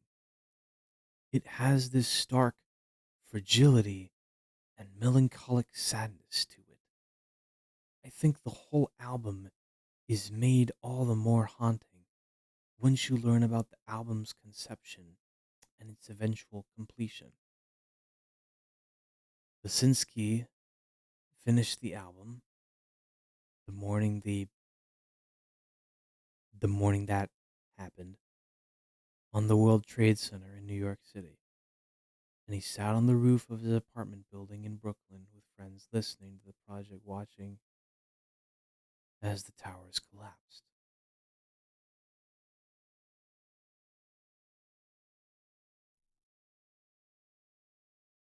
Beautiful, emotionally stirring, haunting, evocative, but it can often try your patience. Great music if you just want to have something on in the background that'll wash over you. But if you want to listen and be thoroughly engaged and entertained, this wouldn't do the job. Thank you, Kibo. I'm glad to hear that you're relaxing just through the ASMR. I appreciate that a lot.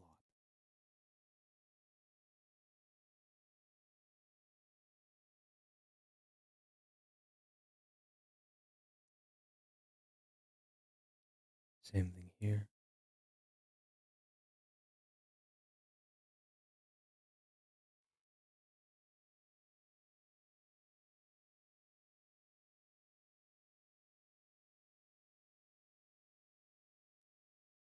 Telepath. You know what? I really need to get to listening to this one as well at some point. Just telepaths music in general, really.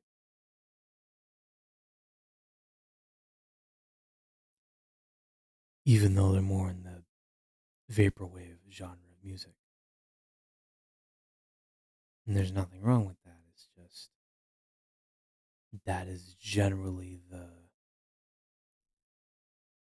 that's the overall um categorization that this artist finds themselves in. You know what? Let's go all the way to the end of the page here and look at, or just Look at the lowest rated album we can find.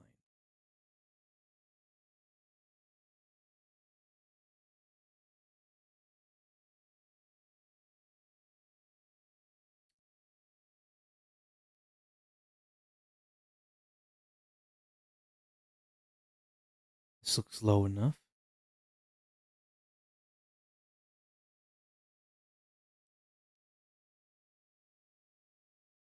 This should be very interesting. 2 stars from the cryptic catacombs of the Cookshop blog.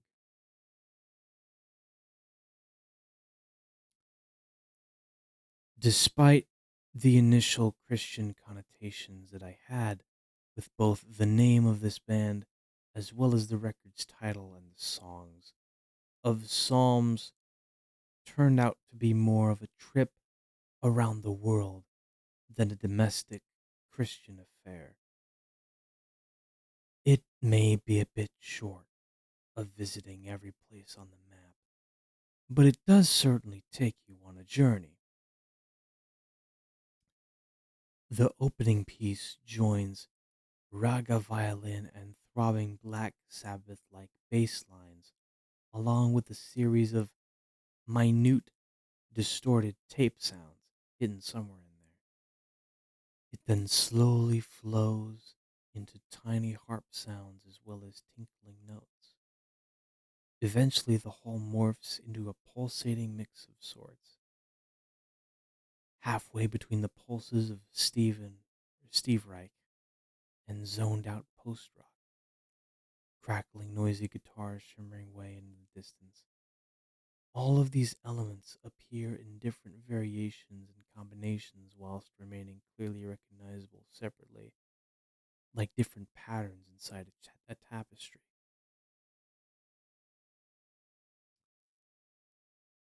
Western drone music originated from classical Indian music, whereas Stephen Reich's pulsating landscapes came from Balinese gamelan music. Black Sabbath's brand of heavy metal originated from the blues. Everything came from something else, and originally, music was handed down to us by the gods, scripted in the Vedas. I'm not really sure about that in particular, but okay. Date Palms tries to combine both the source as well as the descendants, but doesn't necessarily try to close the circle. Descendants they might be, but they have grown apart, so we're content enough to just leave them lying next to each other in harmony. The label's website muses something about the perfect balance between micro and macro, inner and outer, cosmic and earthbound, and old world magic, but I don't really get any of that. This is a nice release to, as John Lennon once put it so poetically, relax, turn off your mind, float downstream. He, in turn, nicked it from somewhere else. He was also nicking stuff from the Tibetan Book of Death. Either way, take this advice. Take this and take his advice. And have a happy new year from the Cook Shop blog. Love.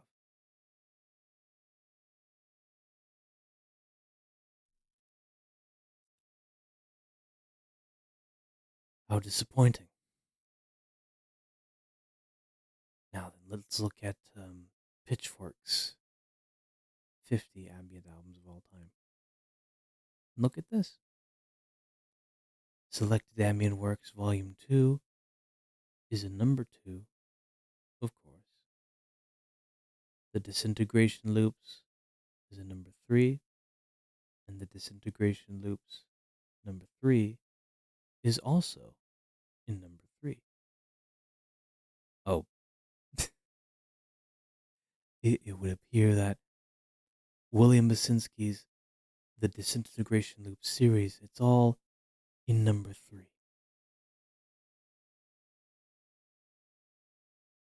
But Brian Eno's Ambient One Music for Airports is at number one, which, in all fairness, is a very good album and it serves its purpose.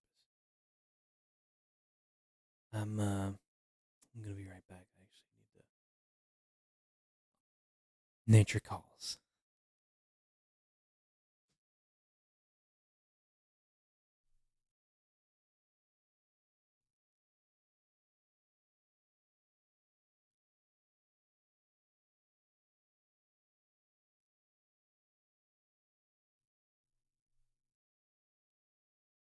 Almost forgot to mute the mic.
I have returned.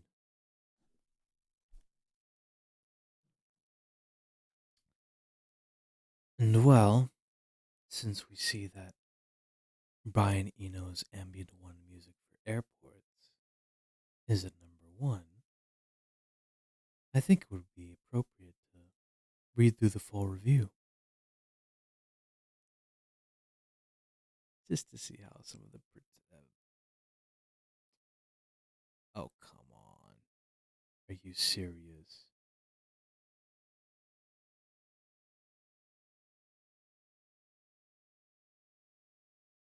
Pitchfork, what are you doing?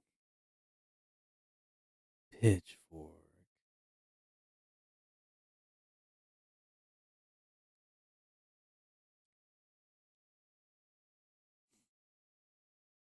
Okay, so as we can see here, Brian Eno's Ambient One Music for Airports is rated a 9.2. It's a very high score and very respectable. Absolutely.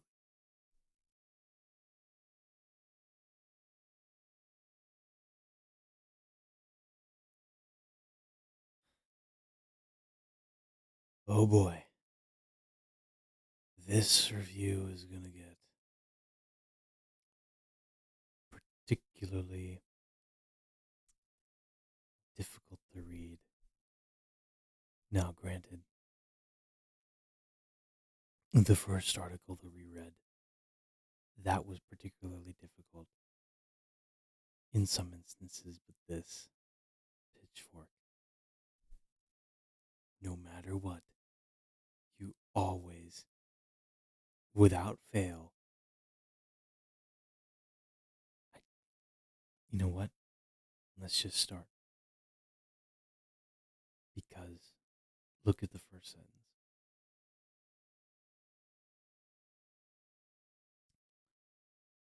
Okay, actually, it was written by Liam Singer. Okay, so you know what? Just let him start.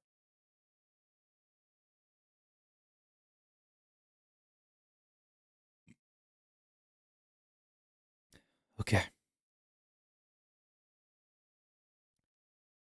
Remember teenage fan clubs bandwagon-esque? In 1991, it was Spin's Album of the Year, besting Nirvana's Nevermind, a release that would later be hailed by the same publication as the greatest LP of the 90s.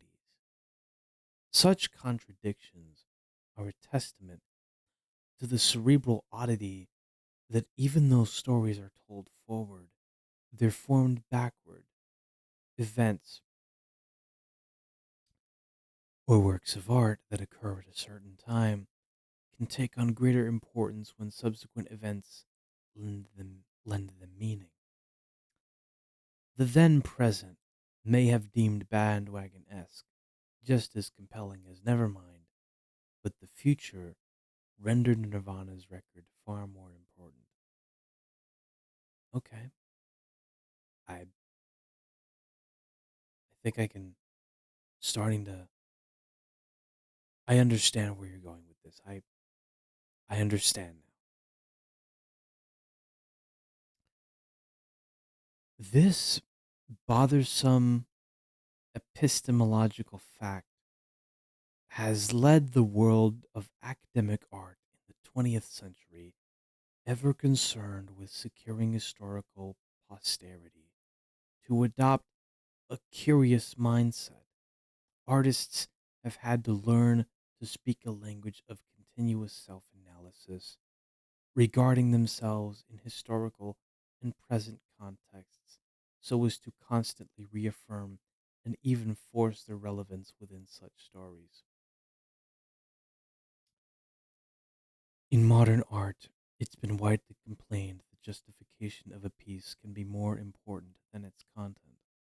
The artist learns a craft, but also a thought process that demonstrates a constant awareness of his or her continuity with the past, importance in the present, and meaning for the future.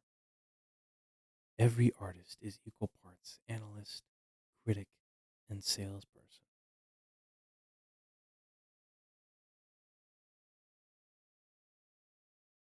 Well, I guess the only real input I could give on that particular statement of every artist being equal parts analyst, critic, and salesperson is that, well, yes, every artist is very much analytical in how they think about the way they are performing their particular music or in the way that they are promoting their music. They're trying to advertise themselves or in the way that the music is mixed or the way that it's been released. It very much depends on how much of the artist, how much of themselves they are willing to put forward to the masses, how much of themselves they want to put into the music itself. Ambient music doesn't really give artists that luxury. Okay, actually, let me rephrase that. Let me rephrase that. Ambient music, well, okay. Um, while the artist that which performs ambient music is able to express themselves to some extent. within the music. The problem is that the music washes over you. It's meant to be in the background. So even if you were putting, actually, I'm genuinely trying to think about this.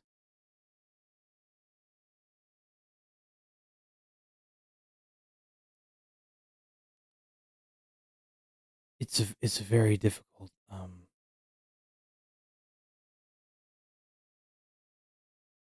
Ambient music, again, it is very much meant to be in the background. And while the artist could put as much of themselves as they can through their playing, through how they perform every single instrument on every single song, be it the synthesizer, piano, the flute, what may have you, they're only able to express that particular part of themselves.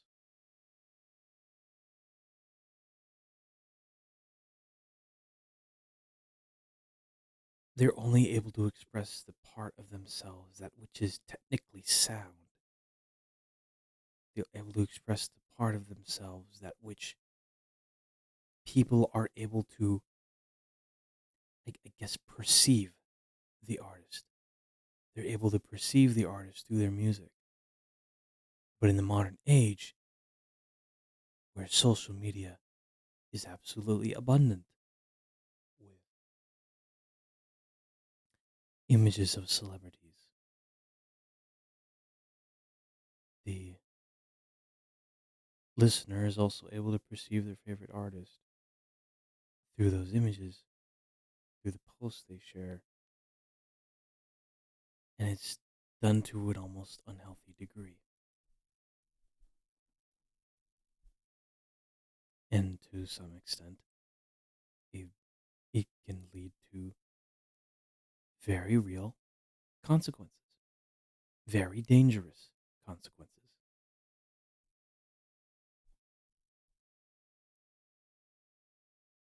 I do apologize if I'm not able to perfectly articulate everything I'm trying to get at here. Let me just continue because me, myself, as an artist, I am certainly analytical of my work. I'm also just as critical of my work, if anything. I recognize when certain beats I've made are better than others. They're more, they're mixed better. There's more technique behind them. There's more personality to them. You get the idea. But as a salesperson, I argue that what I'm trying to accomplish is to let the music speak for itself. But I do understand that I can't just let that be the case. People still need to know that I exist, if that makes sense. Because then we need to make all these different posts advertising the fact that I exist, that I make music, that I released music, and that they can listen to that music. So it's a very interesting balancing act to be performing because the analytical and critical parts of myself I recognize to a T. The salesperson aspect, not as much. We continue. Brian Eno has gradually been placed and has placed himself at the beginning of a growing number of stories regarding contemporary music. Needless to say, the man went to art school. His historical, analytical mindset has angered some when it's led to make sweeping claims such as "I invented ambient music." Of course, much music has both ideologically and aesthetically predated Eno's, an issue explored in Mark Pendergast's The Ambient Century. The sense in which Eno invented ambient music is that he was able to identify its parts and impact, and thus hone a thesis stated through ambient 1 to 4 series. Through his ambient 1 to 4 series. He took a loose collection of artistic impressions that were somehow related and defined their connection and import, creating, as John Dewey's art as experience would have called it, a unified qualitative aesthetic experience. He discovered ambient music in the same ways that most countries have been discovered. When a Westerner finds it, names it, and gives it borders, his works are breathtaking. His polemics and accompany them are of equal parts accomplishment and influence. That's a very weird comparison, but I think I can understand what you're getting at here. But I would very much argue that Brian Eno gave it a name. Brian Eno just put a name to the music. That's just me. There is absolutely music that predates Eno's work, but put a name to the music. Anyway, moving on. Eno's ambient idea was formed in 1975 during months of lying in a hospital bed recovering from a car accident. Forced to listen to too quiet 18th century harp music that his body cast prevented him from turning up. This alerted him to the way that recorded sound can effectively merge with the environment in which it's played, appealing to many levels of listening attention without enforcing one in particular. He aimed to create a cocoon for thought and reflection through music that could be used with utilitarian purpose. Again, another weird choice of words, with music being used for utilitarian purpose.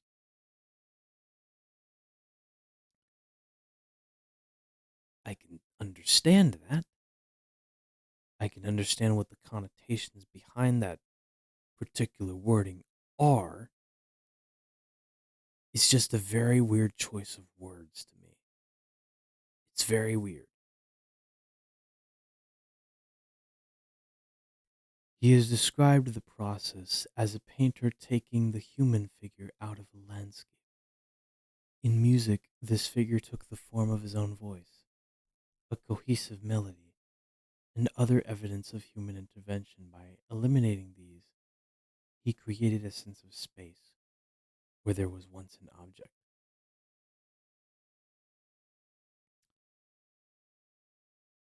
Brian Eno's affinity with with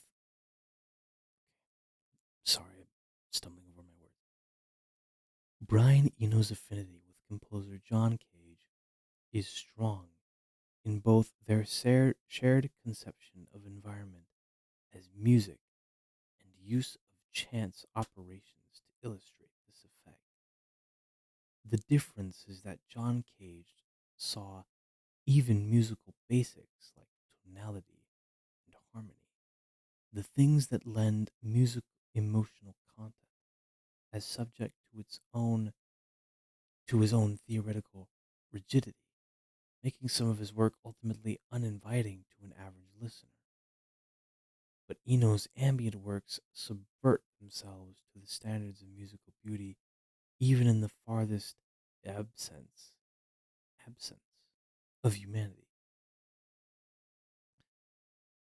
Thus, in the same way that the most nihilistic of literary resolutions can somehow offer transcendence of meaning if the writing is beautiful, the ambient albums embody a duality of emotional distance and deep affection within that detachment.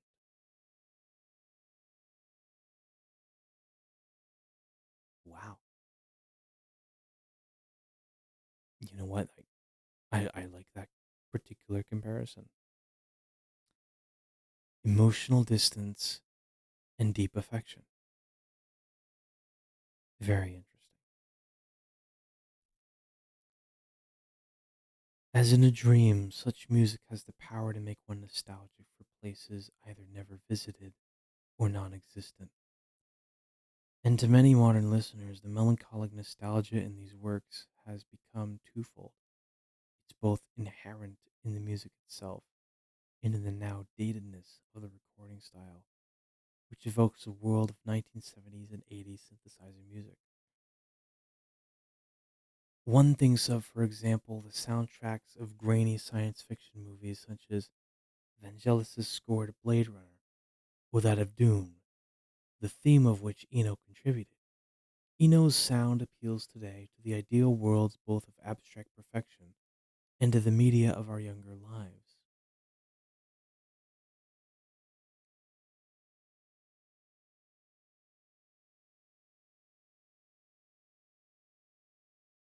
I'm guessing discrete music is like a compilation of sorts. I don't know. I don't know. This is like the best I could do. I don't know why it's like a review for discrete music, even though. Continue. The most direct outgrowth of Eno's epiphanal experience was the discrete music released in the same year as his accident. Indeed, he recommended that it be played over hospital speakers to create an environment soothing to patients. It has, in fact, become a popular piece for expecting mothers. The 30-minute title track is one of the most pure realizations of Eno's original vision, a gentle immersion in slow, warm waves of sound. It's intended to be played at low volumes, even to the extent that it frequently falls below the threshold of audibility. The piece is an analog version of several theories that Eno would explore fully through computer software in the 90s. It's based on it's based in a sort of musical systems theory, self-organizing works in a free-roaming environment of musical parameters predetermined by the composer. Thus, the actual execution of the music requires little to no intervention on the musician's part. Such systems create pieces that could go on forever, static in terms of musical movement, yet never repeating exactly. In this case, Eno hooked his synth up to a tape delay system that allowed two melodic lines to linger and evolve with minimal input on his behalf. The result remains one of the greatest single ambient pieces that Eno has produced.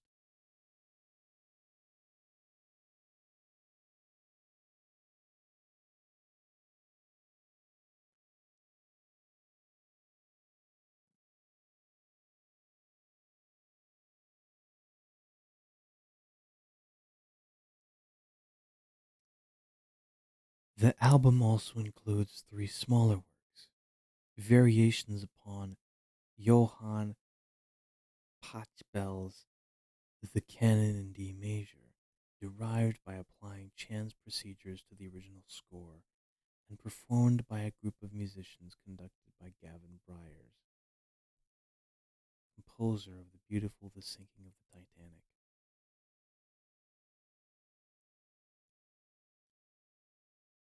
If the piece of discrete music is an aural state, auroral state, aurora, auroral, is an auroral statement, of what ambient sounds like, then these are the terms ideological distillations. By building swirling drones upon a staple of the classical repertoire, Eno representationally strips music of its functionality, the classic tension and resolution of one chord moving toward the next. Pachelbel's Pachelbel's canon, in its circle of fifths progression, is a textbook piece of functional harmony. Eno's deconstruction, conversely, makes any expectation of musical movement impossible. Thus, though not the most enveloping or appealing of Eno's works, these variations gently force the listener to switch fundamental modes of hearing. Eno's first official statement of larger intent came 3 years later with Ambient 1 Music for Airports. Here we go. Here we go. This is what I was looking for.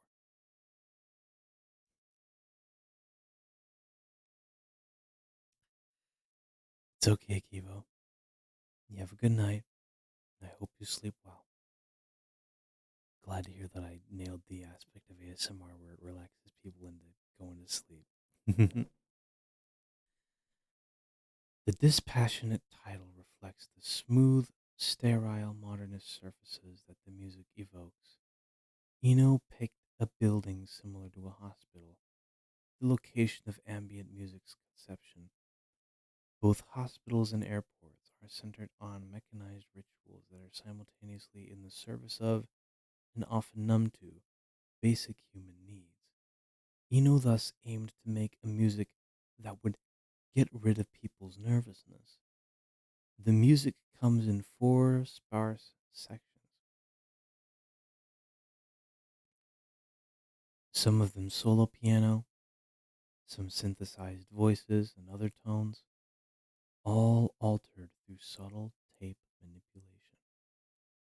In long disintegrating notes that echo the work of Morton Feldman, music for airports gives the listener nothing to hold on to, remaining as transitionary as its location.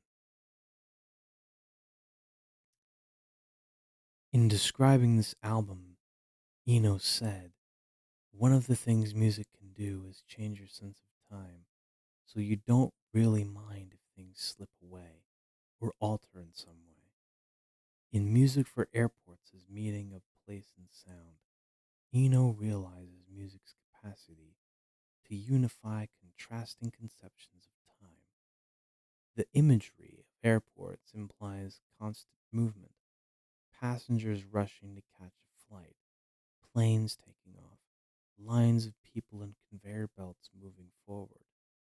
Yet Eno's work is composed of placid, sustained tones that connotate, that connote stillness.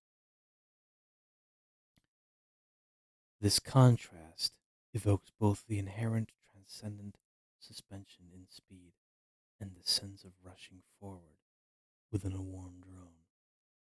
And it's why many have likened the emotional content of Eno's work to the barrage of 16th notes in minimalist pieces. Though opposite of rhythmic conceits, both seem to warp one's sense of movement through space.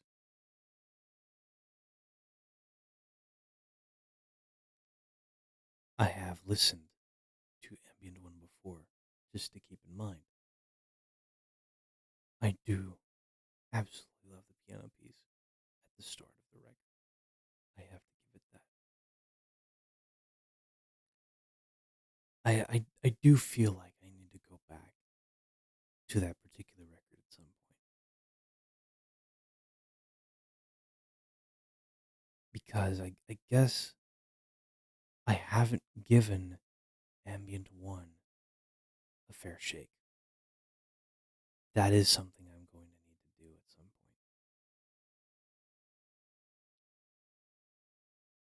point. Well, You know what? I'm going to go ahead, read through the rest of this review, and then we'll end the stream here.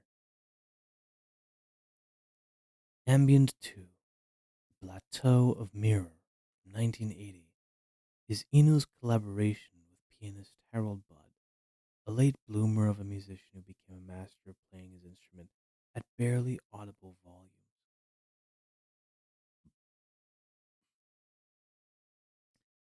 In the grand unified story of music, it's definitely the ambient album that most directly leads to much of the Windham Hill label's output, a connection Eno would care to forget, as he has complained that New Age mimics his aesthetic universe, while divesting it of deeper meaning.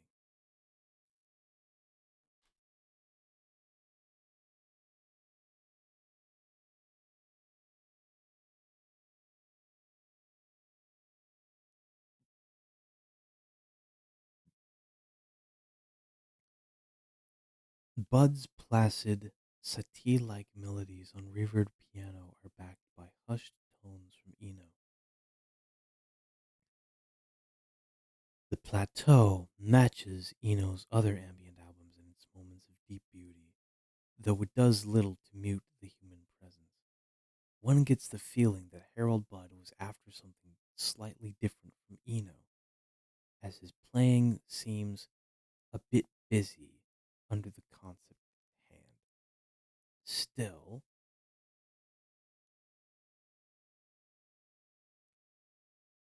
left on in the background, Plateau is a light filled album that accomplishes the goal of transforming its environment.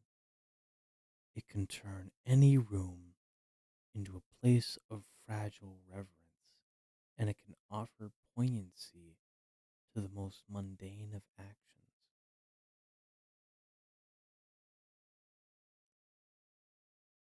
Ambient 4 on Land from 1982 has been cited by both Eno and many fans as his best work. It's a complete realization of several artistic aims, and of all his albums, it remains the most distinctive. There are hardly any successful imitators of its unique universe. As discrete music foretold,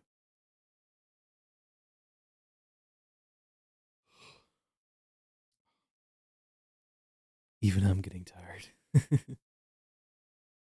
As discrete music foretold the manner by which Eno would realize self contained musical environments, On Land presages the sound of several musical elements acting independently, coinciding only by chance, yet remaining cohesive. The tracks of On Land, all fairly unchanging environments in this way, seem to similarly extend infinitely past the boundaries of their beginnings and ends. Of their beginnings and ends.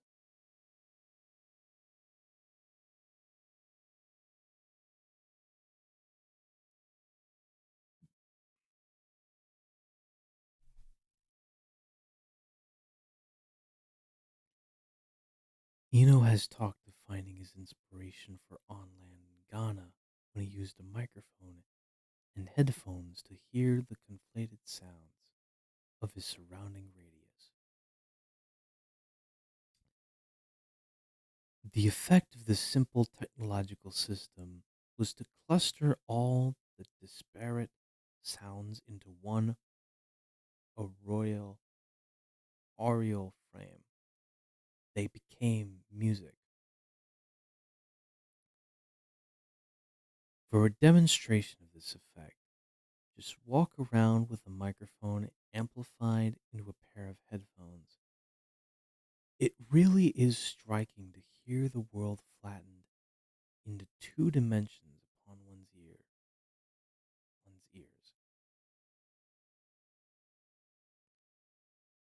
The result was an attempt to make dense worlds of sound using the same sense of disparate yet spatially connected elements.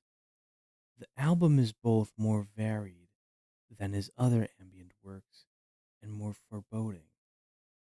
The atmospheres in many of Onland's pieces are so dense to leave one staring down a chasm of sound with no visible bottom apparent.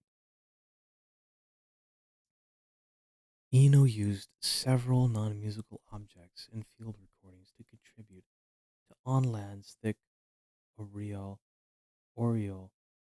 web, the album being a testament to Eno's use of the studio as an instrument. On Land intensifies the most subtle and indescribable of emotions, and it stands at the forefront of the transformative possibilities inherent in non rhythmic, non melodic music.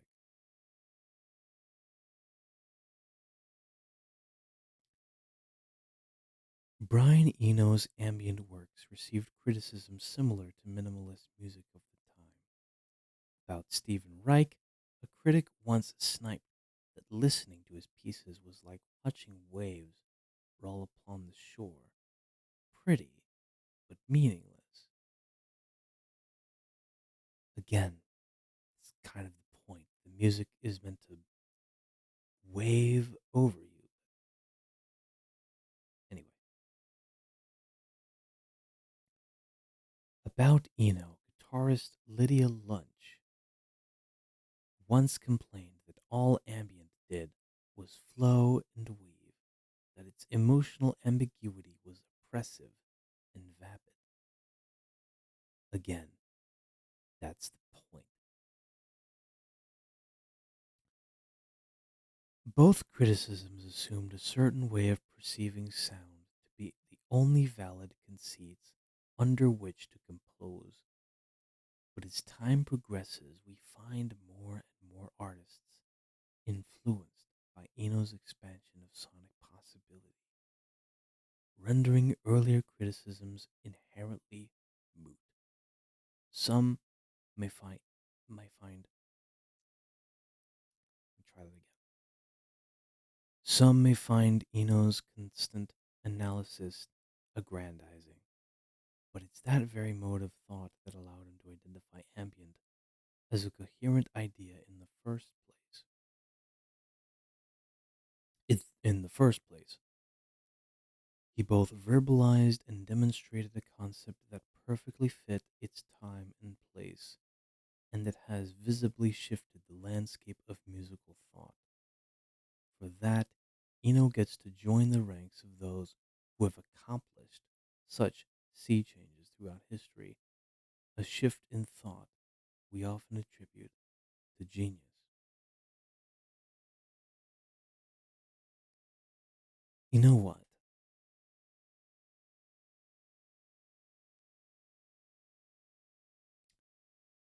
Of all the music reviews that I've read or heard about, that one was actually pretty tame.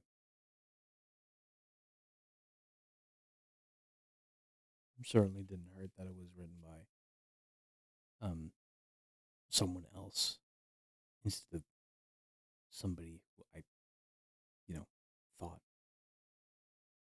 I'm just happy that it was written by. Let me go back. I can't believe I have to do this again. Go back into Pitchfork.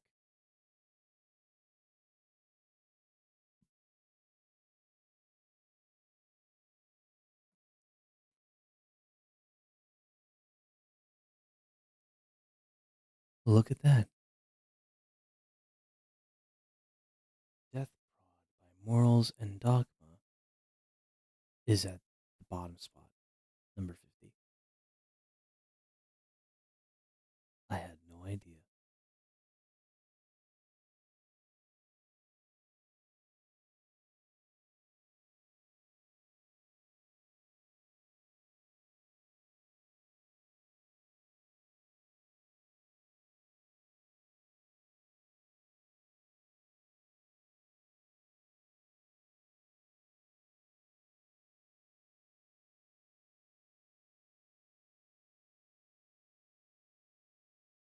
Okay. Now we got a little bit more to read here. I'm guessing this was very much a separate article. So let's read this and then we'll go to bed. For real this time, I promise.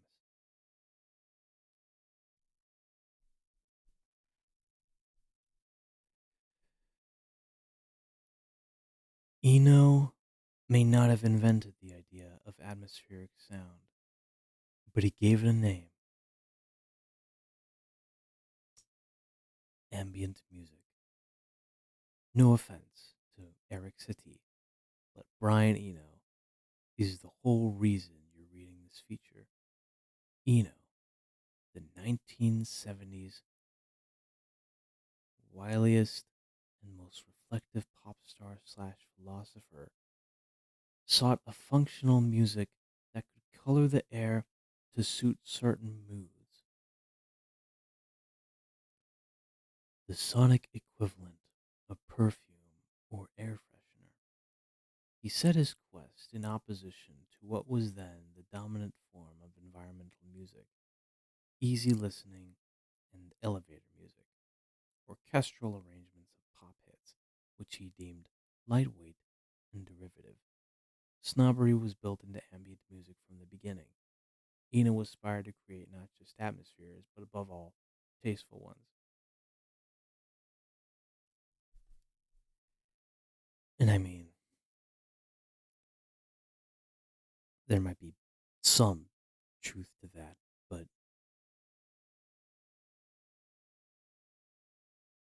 I don't know, man. It's Brian fucking Eno.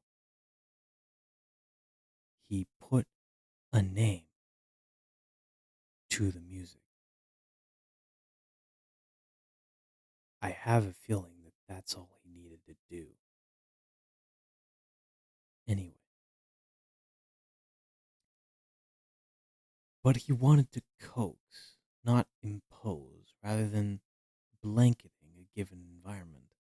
Eno imagined sounds that could enhance a space's emotional resonance.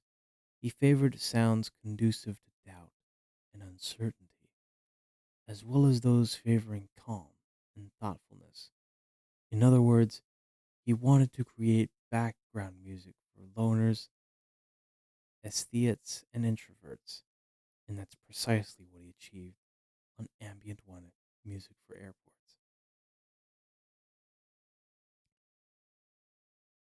Okay, that's a little mean spirited there. Really? Music for loners and introverts and aesthetes? It's a bit much. It's a bit much. Its piano and synthesizer melodies move as gently and seemingly without purpose as a mobile in still air, simultaneously wistful and beatific.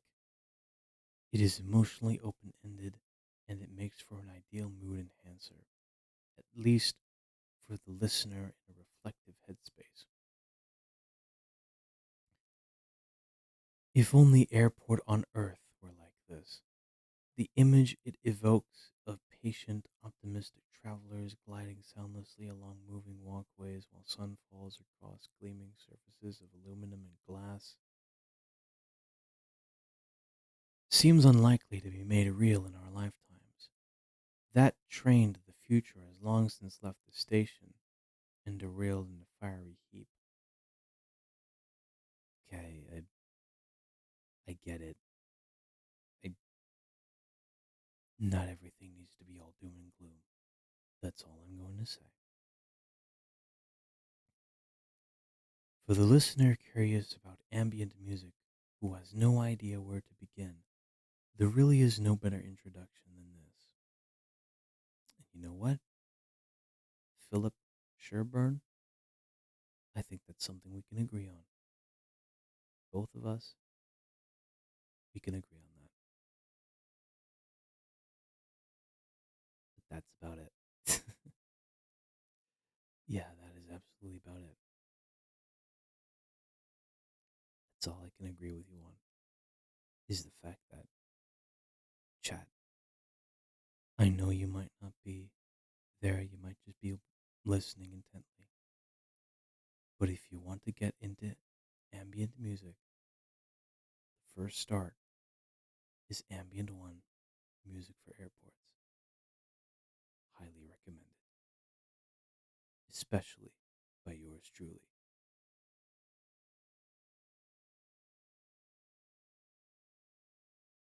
Okay, you know what? I'm gonna add a new command.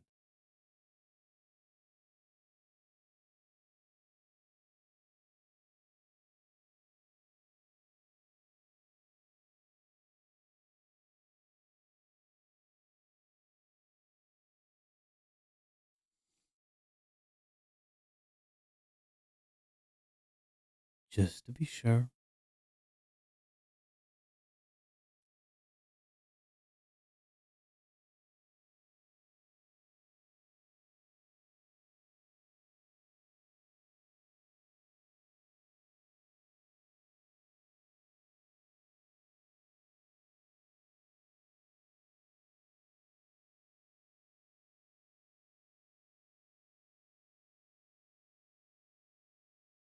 Oh gosh, I'm trying to think of the name of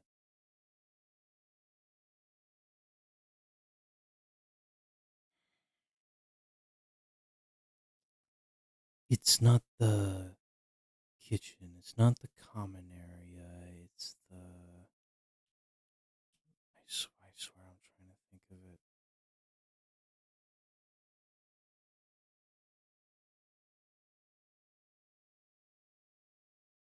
I mean, if it is the common area.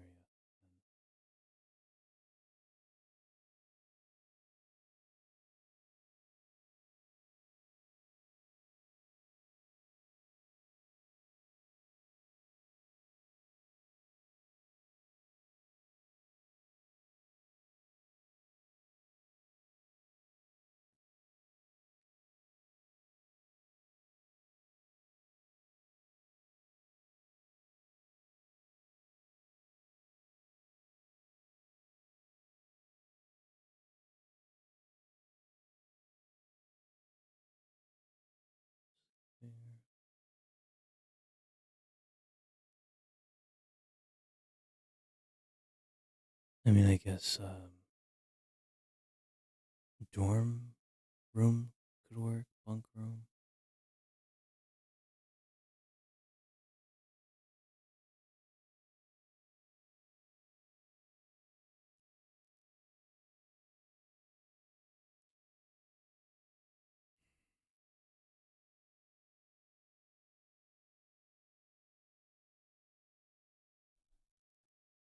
Went to the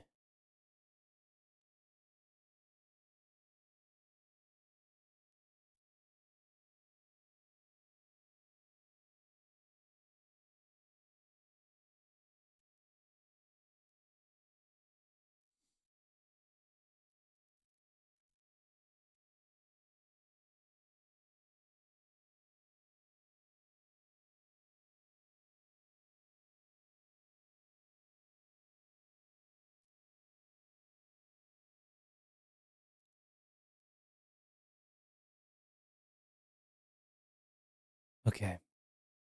That's been saved.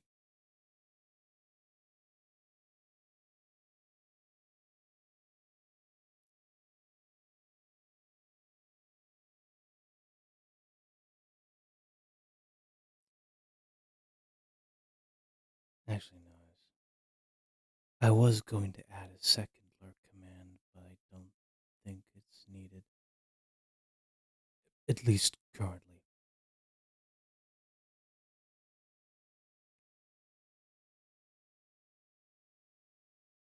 Chat, I just want to let you know that even though my day hasn't been the best, I just want you to know that I'm proud of you.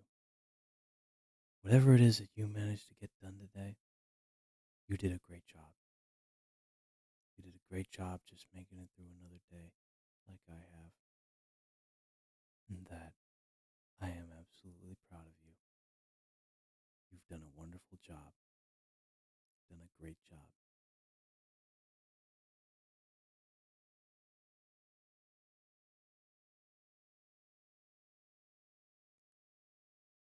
And get some sleep. Sleep well. And remember the new sleep command that you can use right now at your disposal anytime is to let people know that you need to go to sleep. There you go. It's just for you, Chad. It's all just for you.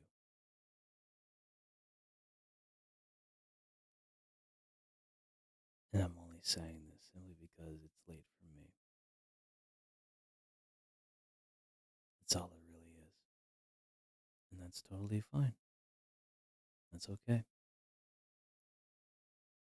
I know I said I was going to cut off there, but I'm just waiting for the recording time and streaming time to be at about 3 hours. So we've got a few minutes.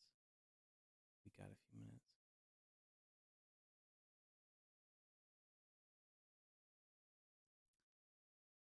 What I will say about ambient music is that I really need to get into listening to some more ambient,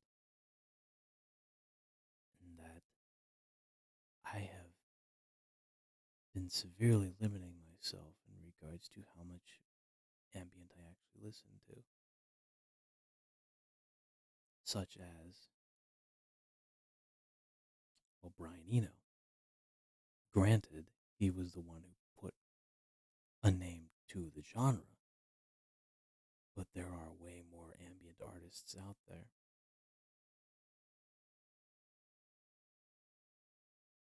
Actually, now that I think about it, I have listened to The Caretaker. I have listened to William Basinski, but I don't think I've listened to the full disintegration loops, if that makes sense. I've tried to, but given the full length of the project itself, it's very much one of those records where, as one review said, you need to. I think the reviewer said that it works as like background music. You can let it wash over you, but for me,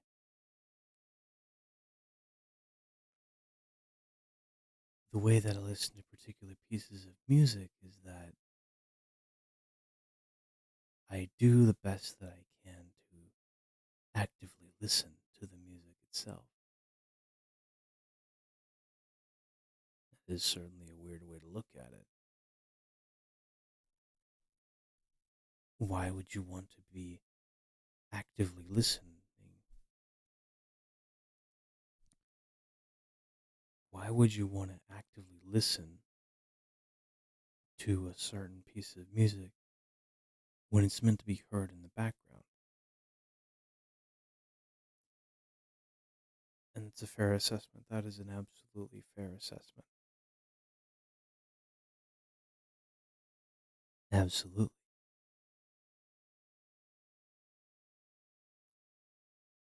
But I guess it's how much I love music. Sometimes you just want to engage with it as much as you can, or just observe that piece of music as it is. I Trust me, I could go on forever about this particular tangent, but we'd be here all night. All I'm just gonna say is I love listening to a particular piece of music. I want to engage with it sometimes, actively even, but it's very,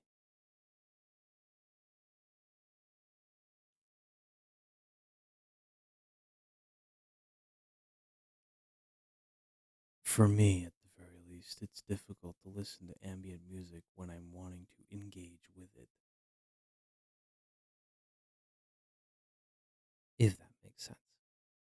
Hopefully it does. Now, chat, we've reached the 3-hour mark, and unfortunately I gotta go. So I hope you sleep well tonight. I'll see you tomorrow evening with Stardew Valley. And until next time, sleep well, okay? I love you platonically, and I'm proud of you. Have a good night. Sleep well. And may tomorrow promise you a brighter day. I'm trying. I'm trying my best to outro this as best as I can, but good night.